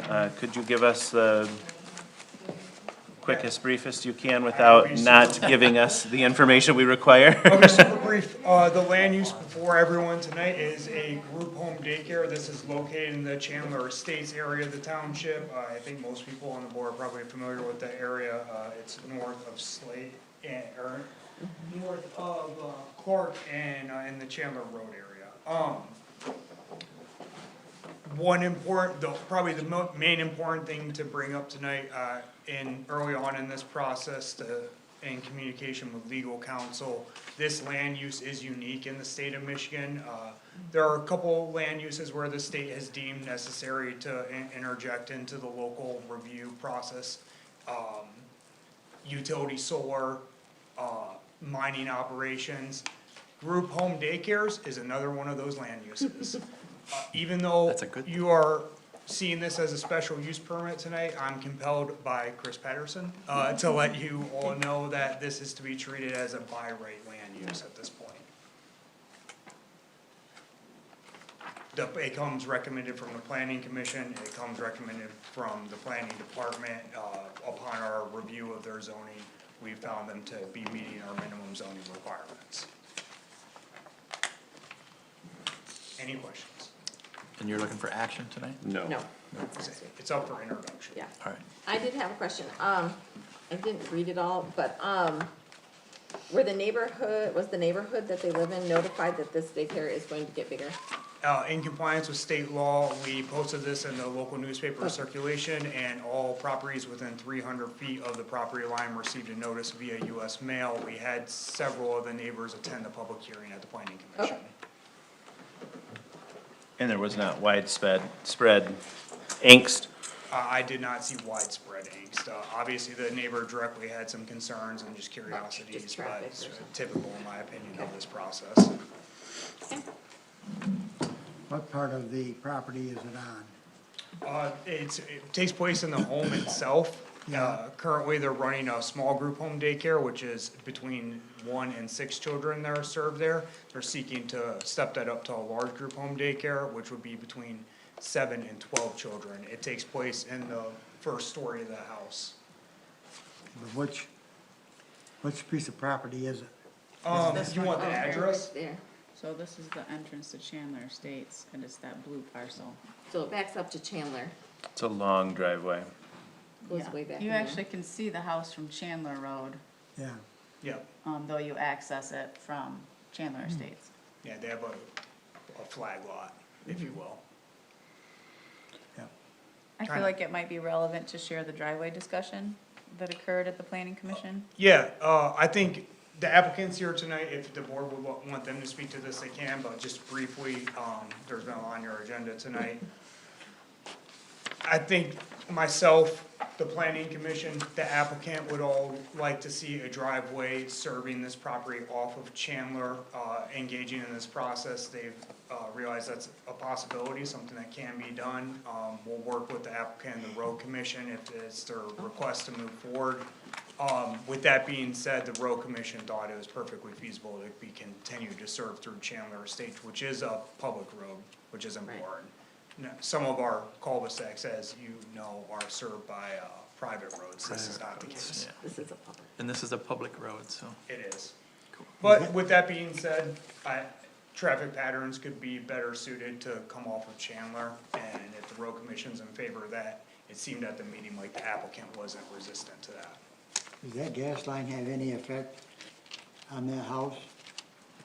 No. No. Because it goes right through there. Yeah. That used to be my folks' farm. Yeah. And so I know where that gas line is. Is there still a station on that? There's nothing even on that corner anymore. Didn't they get rid of that? It's not on the corner, it's down about, 100 yards. I think they mostly took it out. I thought they Well, took they it out, took didn't out, they took out the smelling station, but the Okay. gas line is still there. they? Okay, This is a highly regulated land use, so Yeah. the Mid-Michigan Health Department, Laura, Has they have to approved it. review all these factors. Yeah. None of that came back in any of the review. okay. And one of the landowners is one of our housing commissioners that we've appointed to the housing commission, that's true? I wasn't aware of that when this process started. I was made aware of that halfway through the Miles, process. I'm not saying you've done anything No, wrong. no, that's. I'm just clarifying No, I it think that's. for full transparency. I don't think there's any conflict, but I think it's helpful when we just say these things out. Oh, yeah, yeah. I didn't think you were saying that, but yeah, It is I just wanted Cheryl. to point at which point in the process I was made aware. Yeah, that seems to be the case. Great. Other questions? So we'll see this in a couple weeks? Hopefully, yeah. Great. It's Get it the approved. first, your next meeting? June 1st. June Are what? they gonna add to the house and make it bigger, or just? No. It's just the way, okay, just curious. And again, all that's regulated by law in the health department, on how many square feet you need to serve Right. per child, which they meet.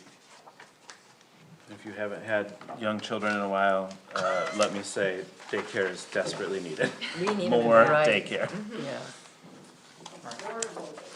Thank you. Thank all. you. All right, that brings us to item 14AD, ClearGov proposal. The deputy superintendent mentioned this to us a couple of weeks ago, but there's more to it now. Yes, I will try to be brief as I know we have quite a few things to get through still. As I kind of alluded to, last meeting during my superintendent's report, the budgeting process that we operate under is, at best convoluted. So for those of you that don't know, how the process works, within the superintendent's office when we are preparing our draft budget, we use multiple mediums to get to the draft. Starting with when we are receiving our recommendations from department heads. Not only are we providing each department head with a separate spreadsheet of their specific department budget, which sometimes covers multiple budgets, they are also sending that completed document back to us with a myriad of other documents that are substantiating the requests that they have. So from smaller departments, such as like the treasurer's department, we may just be receiving her spreadsheet and maybe one additional document. But if we're talking about the fire department and the police department, we are receiving upwards of 20 documents from them, and at times those are being hand-delivered to us. So we are receiving physical files, we are receiving things emailed to us, so then we are also having to keep track of all of those files while we are reviewing and starting the draft. Our draft is done completely in Excel, which is not the greatest for budgeting. Excel can be great, but if you have one formula wrong, then everything is messed up, which does happen on occasion, and then we have to go back and figure out where that issue is. Once we have the draft completed, and then we go through the process with you all of editing that document, we then have to manually make all of those edits as we go along, which takes a lot of our time. And then ensuring that we have gotten all of those edits done completely, which, as we all know, during some of our meetings, those get missed. And then once we get to the approved budget, that budget has to be manually inputted into BSNA. It's not something that we can just upload the spreadsheet from Excel. We have to input every single number individually. So very complicated, lots of room for error, and it takes a lot of our time. The budgeting process, while it is important, the superintendent and I do get a little stressed during that time, as a significant amount of our time is devoted to that process. So ClearGov kind of puts all of this into one platform for us. Everything that I just said would be in one place. So we would be able to do all of our requesting through this platform. All of our department heads would be able to upload all of their files to this, and they would live within their departments. We would be able to approve requests through this, and they would immediately be moved over to the draft. And then it'd basically be just making small edits to the draft. We then would be able to print that draft or provide it electronically to you all for you all to review. We could even have review processes in place where you all review it and then we see every single trustee has reviewed it. And then once we are ready to go, we basically publish it, and then that talks back to BSNA. So they work hand in hand where we're not having to work with one thing and then upload it to the next thing. This also has a really great public-facing software. It's most of what they try to do is to increase transparency, which is a goal within your strategic plan, is to increase transparency and to also modernize our technology. So this kind of hits both of those goals. So it has a really great public-facing format that includes graphs, visual aids, and can separate things by department and make it really easy to understand where money is coming from and where money is going. And then in terms of the capital project tracking, kind of a similar process. We receive those documents both physical and through a Google form, which then Miles has to go through. If he was here, he would let you know that that is also a difficult process. He is here. Oh, I thought you left, I'm sorry. And then that has to go to the Planning Commission, as we all know, and then come back to you all for your budgeting process. We would be able to include all of those projects on this platform, and you would be able to track how those projects are progressing. So we could even include something like the Chandler Road project on there, and you could click on that project and it could tell you percentage-wise where we're at through that project and what step we're at in that project. Is that only public projects or is private development on there too? I believe we could also add like the private developments on there as well. I think that you can section that out so that it would be specific, that these are the capital projects and these are maybe special projects. I could see that being labeled. And it can also produce a map that shows you where all of these different projects are occurring within the township. So high level, that's kind of what this would be doing. In terms of hours of work, this would probably cut, I want to say maybe in half the amount of time that we're devoting to the process. And also making things easy for us to quickly grab for you. I know Karen and I have both said sometimes, obviously you all want to know updates on things, and sometimes you ask us in the middle of a meeting and we don't have that information right in front of us, and it's hard to give you a clear idea of where we're at in that process. If we had ClearGov, we could pull that up right here. We could even put it up on the TV and we could show you where exactly we are in that process. So overall, I think that it would be a huge just benefit for everybody involved. It would definitely be more efficient than what we are currently doing. So if you look on the second page, most important part obviously is what this is going to cost. So since we're almost halfway through the year, we would be prorated 7 months, and then we would have that startup, it's almost $9,900. So total for the first year would be $22,608, and then moving forward from that, the annual subscription each year would be $21,870. Why is the setup so large? Is it customizing the items that we want? Yeah, so in the everything budget? is all customizable for each municipality. So I could have even added more than what we had, but obviously I wanted to, Have you talked with officials in other municipalities who use this? Yeah, so currently, like surrounding municipalities, St. John's just implemented this a year ago. Delta Township has had this for quite some time, and Delhi Township has also had this for quite some time.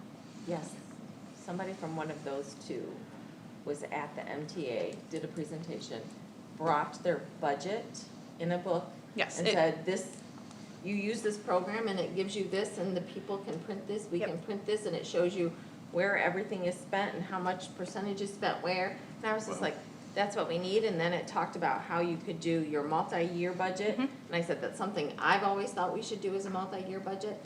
And, I was just like, yeah, that's what we need. Okay. It was very good at the MTA conference. It was one of the, I think it was Delhi. I can't remember. That sounds right. I think that's who I saw speak on it, so. We didn't budget for this, obviously, so we Correct. would be looking to do a budget amendment Correct. to put this through. Okay. Other questions from folks? I don't have any questions, I have a statement. I hate the way we do our budget right now, and I've always been very vocal about that. There's too much room for errors. He's hand putting a lot of numbers in it, and you spend hours upon hours doing this upon days. It's gruesome, it's awful. Would this get rid of Excel? Yeah. Yeah. I don't like Excel. I don't either, but that's a different conversation. Pretty cool how it does all those formulas, you know, you can put your own custom formulas in it, but it went out in the 80s. And it works well with BSA and everything that they're moving to the cloud and all of Yes, that so stuff. several of those communities have already moved to the cloud. Obviously, moving to the cloud has its own, Cost. Adjustment period. But overall, this shouldn't be that difficult to move over. It'll save years, like how many years? Does it go out 10 years and it'll save all 10 years, the past 10 years? Is there a? Yeah, so For I history? think we can choose the amount of time. Obviously, that would also include possibly a cost adjustment with how much data we're using with that amount of years. I know most communities I've seen between 5 and 10 years. But that doesn't mean BSNA will hold that still. Yeah, Okay. BSNA might not be able to hold that. We would maybe have to, which save it they back will be up, doing yeah. some uploading on their end, which is part of the onboarding, that they're going to upload some stuff and then connect it to BSNA later. So part of We that. can keep the historical information somewhere on our platform? Yep. Okay. What are you looking for from us tonight? Tonight it was just introduction, so this will be back for action at your next meeting, but I would encourage all of you, if possible, to look at maybe one of those 3 communities that I mentioned. They have it right available on their website, usually under Budget and Finance or Treasury Department, and you can find it and take a look at that and see what it looks like. Delta, Delhi, and St. John's. City of St. John? Yes. And who's the vendor? Is it ClearGov? ClearGov? I mean, it's so. I think they're. Well, I mean, Excel is a product Right, of yeah, I Microsoft, think you know? it's ClearGov is Okay. like their So company. they're like a standalone that company I'm that does aware just of. this. Yeah. Interesting. Anyone have any concerns about bringing this forward in 2 weeks? Sounds interesting. Great. Thank you. You for helping us be more efficient. That brings us to 14, large A, small e, ordinance enforcement and consistency. Thank you. I didn't get a chance to write the full words. Yeah. Trustee Kellerman. Oh, I'd like to piggyback on Mr. Spear, that he spoke to the same subject, that we have received 3 separate written complaints about not understanding this was dated April 6th, and I think the one before that was within about a month before that about the same situation. And then there's myself and Miss Reish, who is here speaking to us today. And I know of at least 15 or 20 others That actually have made complaints? to me that say, So they haven't bring it here. done- No, then this is one thing that they need to do, is put it in writing, and they're very leery to do it. And Tell them why. I will, should I tell them why? In Just your opinion? In your opinion, why Yeah, you're, Trustee Kellerman, this is your time. To the board, I indicated to Trustee Kellerman that it is important for her to rely on the information that she is aware of and to the best of her ability to separate the question that is essentially being presented to you, which is the board interested in, will you look into your ordinance enforcement process, and separate that from the rest of it, which is also extremely emotional and understandably so. because those are, the township cannot walk around, being everyone's bodyguard, right? We don't have that physical or legal ability, but your authority lies in your enforcement of your ordinances, the extent to which your ordinances need updating. So that is why we landed on this topic as the agenda item. Perhaps if you don't mind, I would simply say that the reason that this is additionally complicated is that one of the properties that is the subject of these complaints is occupied by or owned by persons that, in the experience of the neighbors, including Trustee Kellerman, has engaged in behavior that has left them feeling unsafe or unsure, to the extent that at least one of them has obtained a PPO. And I don't wish for this board to get into a discussion about that topic generically. Certainly the board has public health, safety, and welfare of its residents as a primary purpose for operation, but you are also not an individual police force. So that is why the topic is being raised as complaints about your ordinance enforcement by township staff, or questions about ordinance enforcement and consistency, which I think we heard from Mr. Spear and Ms. Raish earlier today. So And- that's what's before you at this And moment. the letters that we had, like I said, dated April 6th, and questions I have is this next year or 2 years from now that these will be addressed? What are we doing? Would like to know more about what's going on with these. You guys remember there was letters that we had, and that's 3, and this, and there, she was here before, and when we had, if it wasn't on the agenda, she couldn't speak until 9 o'clock or something, and. So I that think was what the we need problem. to get, because we don't have the information in front of us, we need to know the ordinances that you're questioning, and we need to know our processes. And we Right. don't have that, because that's what he was questioning. Exactly. That we don't know the processes because it's operational, it's not Right. board. And we don't run. even know what's transpired. I sure didn't, except that I'm living in the middle of it. But I don't know what his situation is. I don't know yours. What? As I don't know yours. Exactly. It's just an ironic. But we're supposed to know things here as a board. We are responsible to our people for performing the things that we wish to have performed. And we don't even know what's going on out there. And I think we should know. Information should come to us about ordinances and what's, I don't know what his So issues you want are. every complaint that No, but in goes- general, something, do you know anything about the ordinance compliance and what's happening? And I didn't, except that I'm in the middle of one right now. Well, that's like I said, we need education on what ordinances you're having questions and concerns about, and like our policy, the procedure, the timeline. Right. So, and I think the only way to get that is to ask staff to make sure they bring it to us so we have a clearer understanding of it. Right, exactly. To make a process, procedures of, I would like to see every 2 weeks or 4 weeks, how many complaints have been brought, not just. I don't. I do. Something, we need some oversight, I know. something. We need some oversight here. Brenda's got a question. Taylor, don't we have procedures? I mean, we have written I thought our procedures. ordinances. So I can't speak directly to, what procedures we have, because I don't live in the ordinance compliance world. Obviously, I assist with, managing that department. I know that we do have policies and procedures, but I don't know what like the specific ones are. I would have to get those from Rogers. Is it something stating that we need to make sure we're following them, that staff is following them correctly? Is that what That's you're part of looking it, for? and like Ryan said before when we talked about this, that our ordinances are kind of complaint-driven. Correct. And we need to kind of understand what complaints are coming in and that we don't. So there's no oversight. Lizzie, there's some overlap perhaps in our conversation later this evening. Do you have any concerns about that, or is it okay to talk about these things now instead of later? No, I don't think that that's a problem. A conversation later is a separate matter legally, and although I understand the question, no, I don't think that's a problem.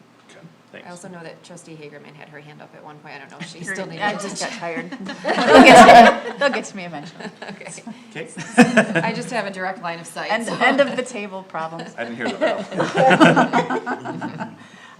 Well, that was sort of leading to the question that I have, as I've been told it numerous times by numerous people here, that it's a complaint-driven system, which I understand, but I just wonder where that policy comes from. Is that a board decision? Is that a staff decision? When was that decision made? Is that something that we maybe want to revisit now at that time?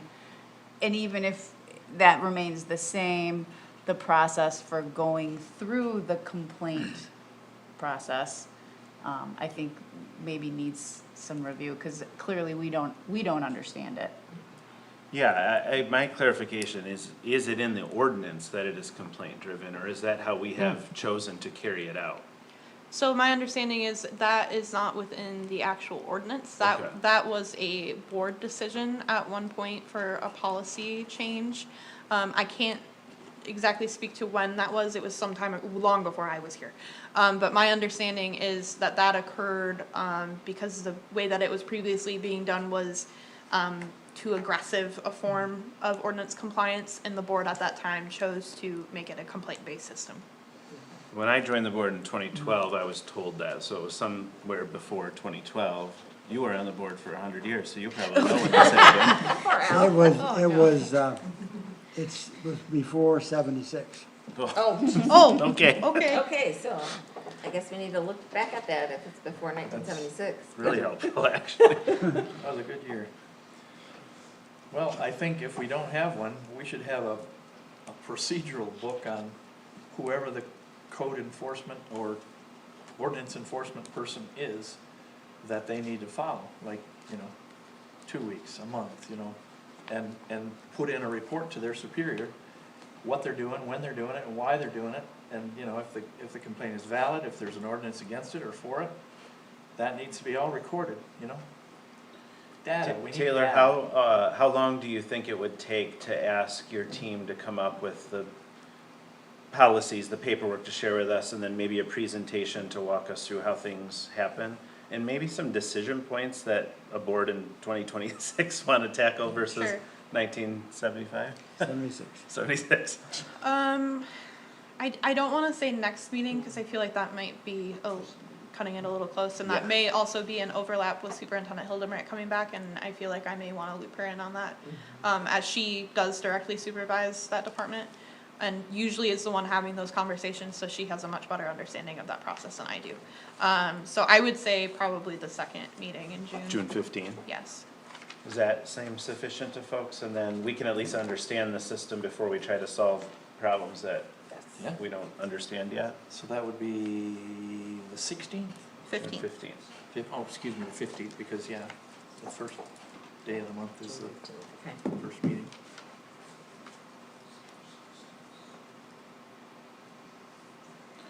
Sherry, does that cover your needs, or do you want to talk more? I think we're getting started. Miss Attorney, any mention of the class action thing? You're entitled to say whatever you think is appropriate, so long as it meets this agenda item or is otherwise permitted by the chair. Otherwise, you have board comments, or as discussed earlier. This is it's a balance, but Perhaps, Trustee Kellerman, would it be sufficient if I simply said, I understand from our conversation that you have concerns about potential legal action against the township by some of our residents regarding ordinance enforcement? Would that be I sufficient? think that's, and That's a good it statement. was, that's very good. Well, that's coming out of my mouth too. I would love to, I'm not gonna repeat it. Verbally said. And I purposefully told the resident to please back off for a while and see if we can fix it here before they sue the township. That's how frustrated lots of people are. Great, this feels action-oriented and a reasonable next step, sorry. Getting real elbowy. Thank you for bringing that to our attention, Sherry. That's going to end our time in new business. It brings us to, new business items for introduction. That brings us to new business items for action. We have a summer solstice request for use of Wiswasser Park and event sponsorship of liability insurance by the Deputy Superintendent. Yes, thank you. So this has been brought to you in years past. We frequently partner with Friends of Park Lake on this event. This is coming to you both so that you can approve them to have use of both Wiswasser Park and the boat launch, but then also so that we can provide them with the liability insurance by us sponsoring them. So then we are able to include them basically as an event rider under our liability insurance for that event. In years past, we haven't had any issues doing that with our liability insurance. And then we also have, these same conditions have been on here before. And they have always worked well with our DPW to make sure that things are taken care of at the end of the day. And if Judy would like to say anything, I would certainly allow her to come up if you all would. Thanks. Judy? I'm happy to answer any questions. The summer solstice party that we're having this year, we're having a concert. We've done events at the park around summer solstice for about 12 years. This year the township we're hosting a series of 3 concerts actually at Wiswasser Park. The first one is June 19th. It is our summer solstice event. Activities will start in the park around 5:30. It'll be over by 9. We're having a folk singer that night, Jan Saget. The next concert that we're hosting is July 21st, a Tuesday evening at 6:30 with the band The Polaroids. And August 18th, again, Tuesday at 6:30 with the Showdown Band. And as I said, we are hosting and the township is sponsoring these events. And we do need a rider on the insurance policy for Wiswasser Park for that event, liability insurance-wise. Do we need the rider for all 3 of those concert events? So just for this one, as it's their summer solstice event, the other 2 are like partnered recreation events, so it's. With us. Yes, so it's the recreation department. Event? Yeah, event that we are then partnering with them. And you can see from the brochure that we passed out earlier that we've been great partners, Friends of Park Lake, with the township and the county, as well as our neighbors and community members. Work that we are proud of. Thank you, Judy. Love the concert idea, whoever came up with that. It should be fun. So the staff is asking for action on this item tonight. Request for use of Wiswasser Park and event sponsorship. I so moved. I'll second. You have a motion and a second to allow the use of Wiswasser Park and sponsor the event through liability insurance. Is there any other discussion? Yes, ma'am. May I recommend that that motion be amended to include the conditions listed in the memo in the packet? Thank you. Yes. Okay. Yep. Yes. Both motionees have agreed to those conditions. So motion to use Wiswasser Park and sponsorship of liability insurance with the conditions listed in the memo in the packet. Questions? I love that you guys are doing this, Judy. I really like it. My concern is the parking down there. I know a couple years ago we had problems with parking on the lawn and stuff, but I think that was resolved. How many people do you plan on attending this? I mean, do we have enough parking for all these people? I don't think that parking will be a problem like it has been in the past for the summer solstice event, because one, it's not, an all-day event, it's just an evening concert. Okay. 2, we have been in discussion with Ben about it. Ben is out on medical leave, and he and I and James have agreed to sit down and talk about this later when Ben gets back. I would assume that we'll have, maybe 150 people there, but there is plenty of places to park. We do have volunteers who are charged with parking and street safety. So we have monitors who get people across the street if they're not on this crosswalks, and I think it'll be all right. Okay, thank you for the update. Are the police part of that, Judy? Yep, every year.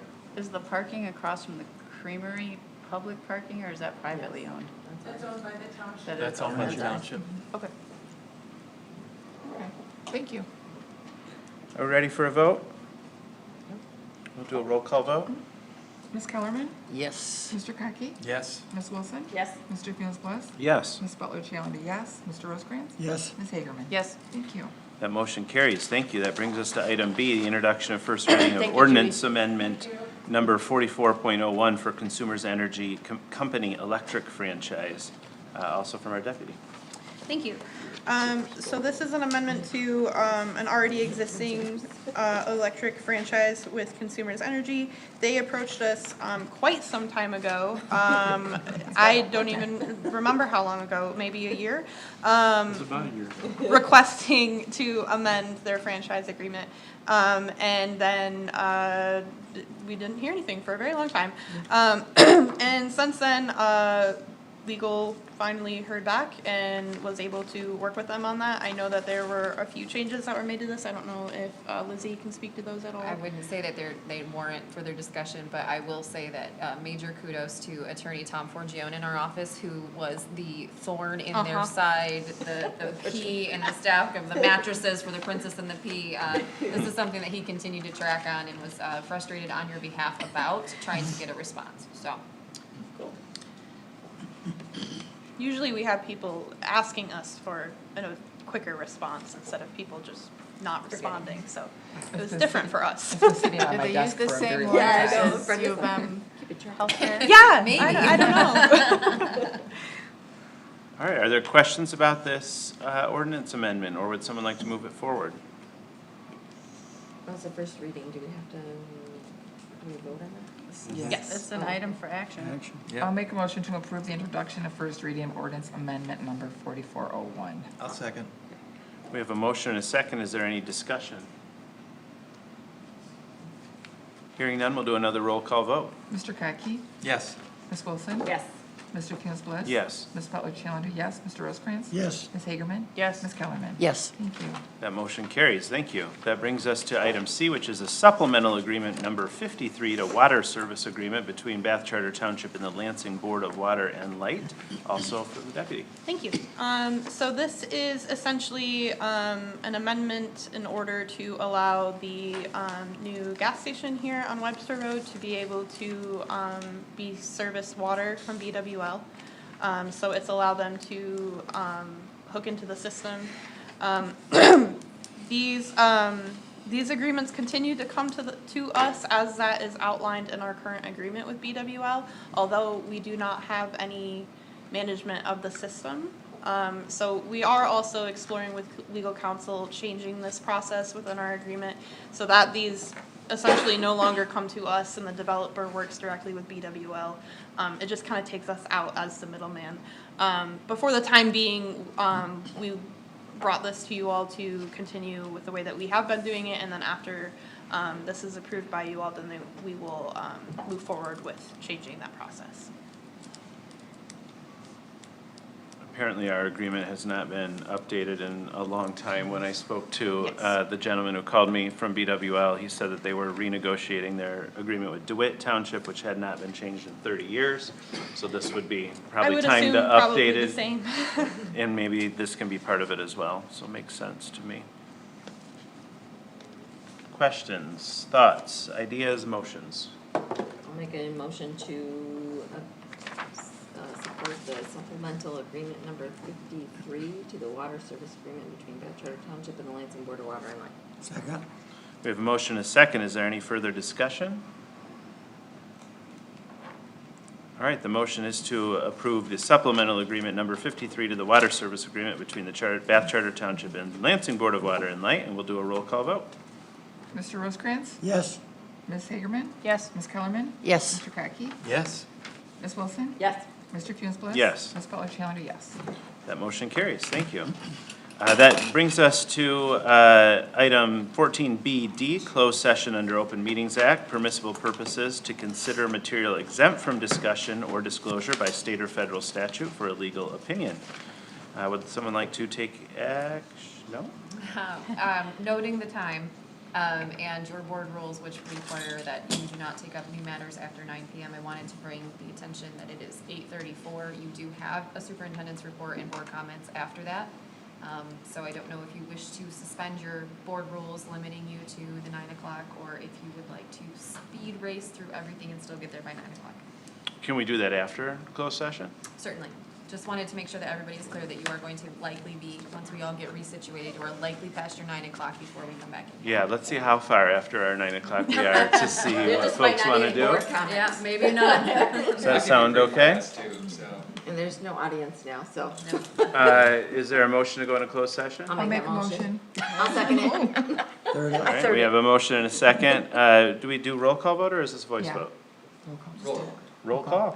Ms. Hagerman? Yes. Ms. Kellerman? Yes. Mr. Kotke? Yes. Ms. Wilson? Yes. Mr. Fewins-Bliss? Yes. Ms. Butler-Challender, yes. Mr. Rosekrans? Yes. Thank you. That motion carries. We stand in closed session. We will return.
Okay. When you're ready. All right, we're going to recall this meeting to order. The first thing I'd like to do is make a motion to set aside our board rules to allow us to go over our time limit of 9 o'clock. I think we have a short list of things that we need to get to that we can get to pretty quickly. Is there a second to my motion? I'll second. We have a motion and a second. Is there any discussion? No. Lizzie, setting aside board rules, need a roll call or voice vote? Voice is fine, it's unanimous consent under the board rules. All right, well then we'll take a voice vote, all those, and setting aside the board rules so that we can go over 9 o'clock. Please say aye. Aye. Any opposed? That motion carries. Thank you. Does anyone have any action they want to take out of closed session? This is me now. Could I hear the suggestion? You could.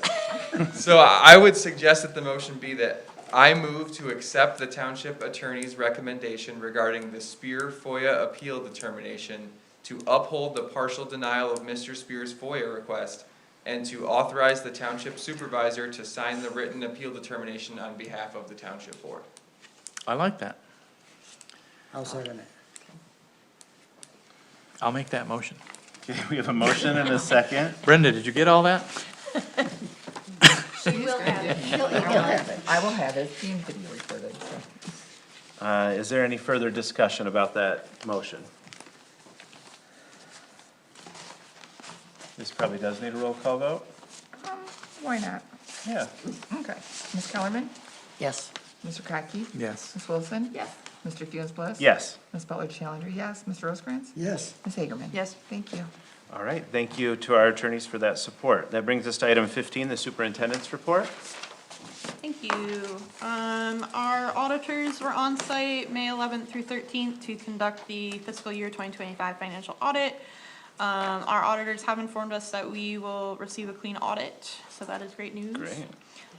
They are already scheduled to present the audit on August 17th, so Yes. we I got tried to that. get that locked down immediately. A reminder that the township offices, police and fire admin offices, and the senior center will be closed on Monday, May 25th in observance of Memorial Day. And the farmer's market will return for the summer on Thursday, May 28th in James Cousins Park. A vendor list and a list of special events will be posted on Facebook and the website this week. And that is all I have, unless there are any questions. Any questions for the deputy superintendent? Acting superintendent? Careful. All right, hearing none, we'll go to public statement 2. This is an opportunity for members of the public for an additional 3 minutes to speak on any Bath Township topic that they would like. Step up to the lectern, introduce yourself, and watch the timer go down. Welcome. Good evening. This is Tyler Spear again. I kind of missed the FOIA appeal response, apparently. It sounds like standing on no documents were found. If that's the case, I guess I'd go back to my question as to if no complaints can be given on a FOIA, how can enforcement be based on complaints? I think That's those are really great all. questions. I'd refer you to our FOIA coordinator, deputy, acting, PhD superintendent, Taylor Reeves Hodge, after the meeting, who can talk to you more about that. Understood. Thank you. Thank you. Thank you. Seeing no other public, we'll close public statement, move to board comments. Kate, you get the starting today. I was just curious where we were in the process of hiring a new assessor, because I know our current one is going to be retiring soon. Yes, thank you. So that process actually wrapped up right as the superintendent was getting ready to go on medical leave, so I think the communication just got lost. We interviewed 3 candidates. We actually employed Walsh Municipal Services to help us do the search.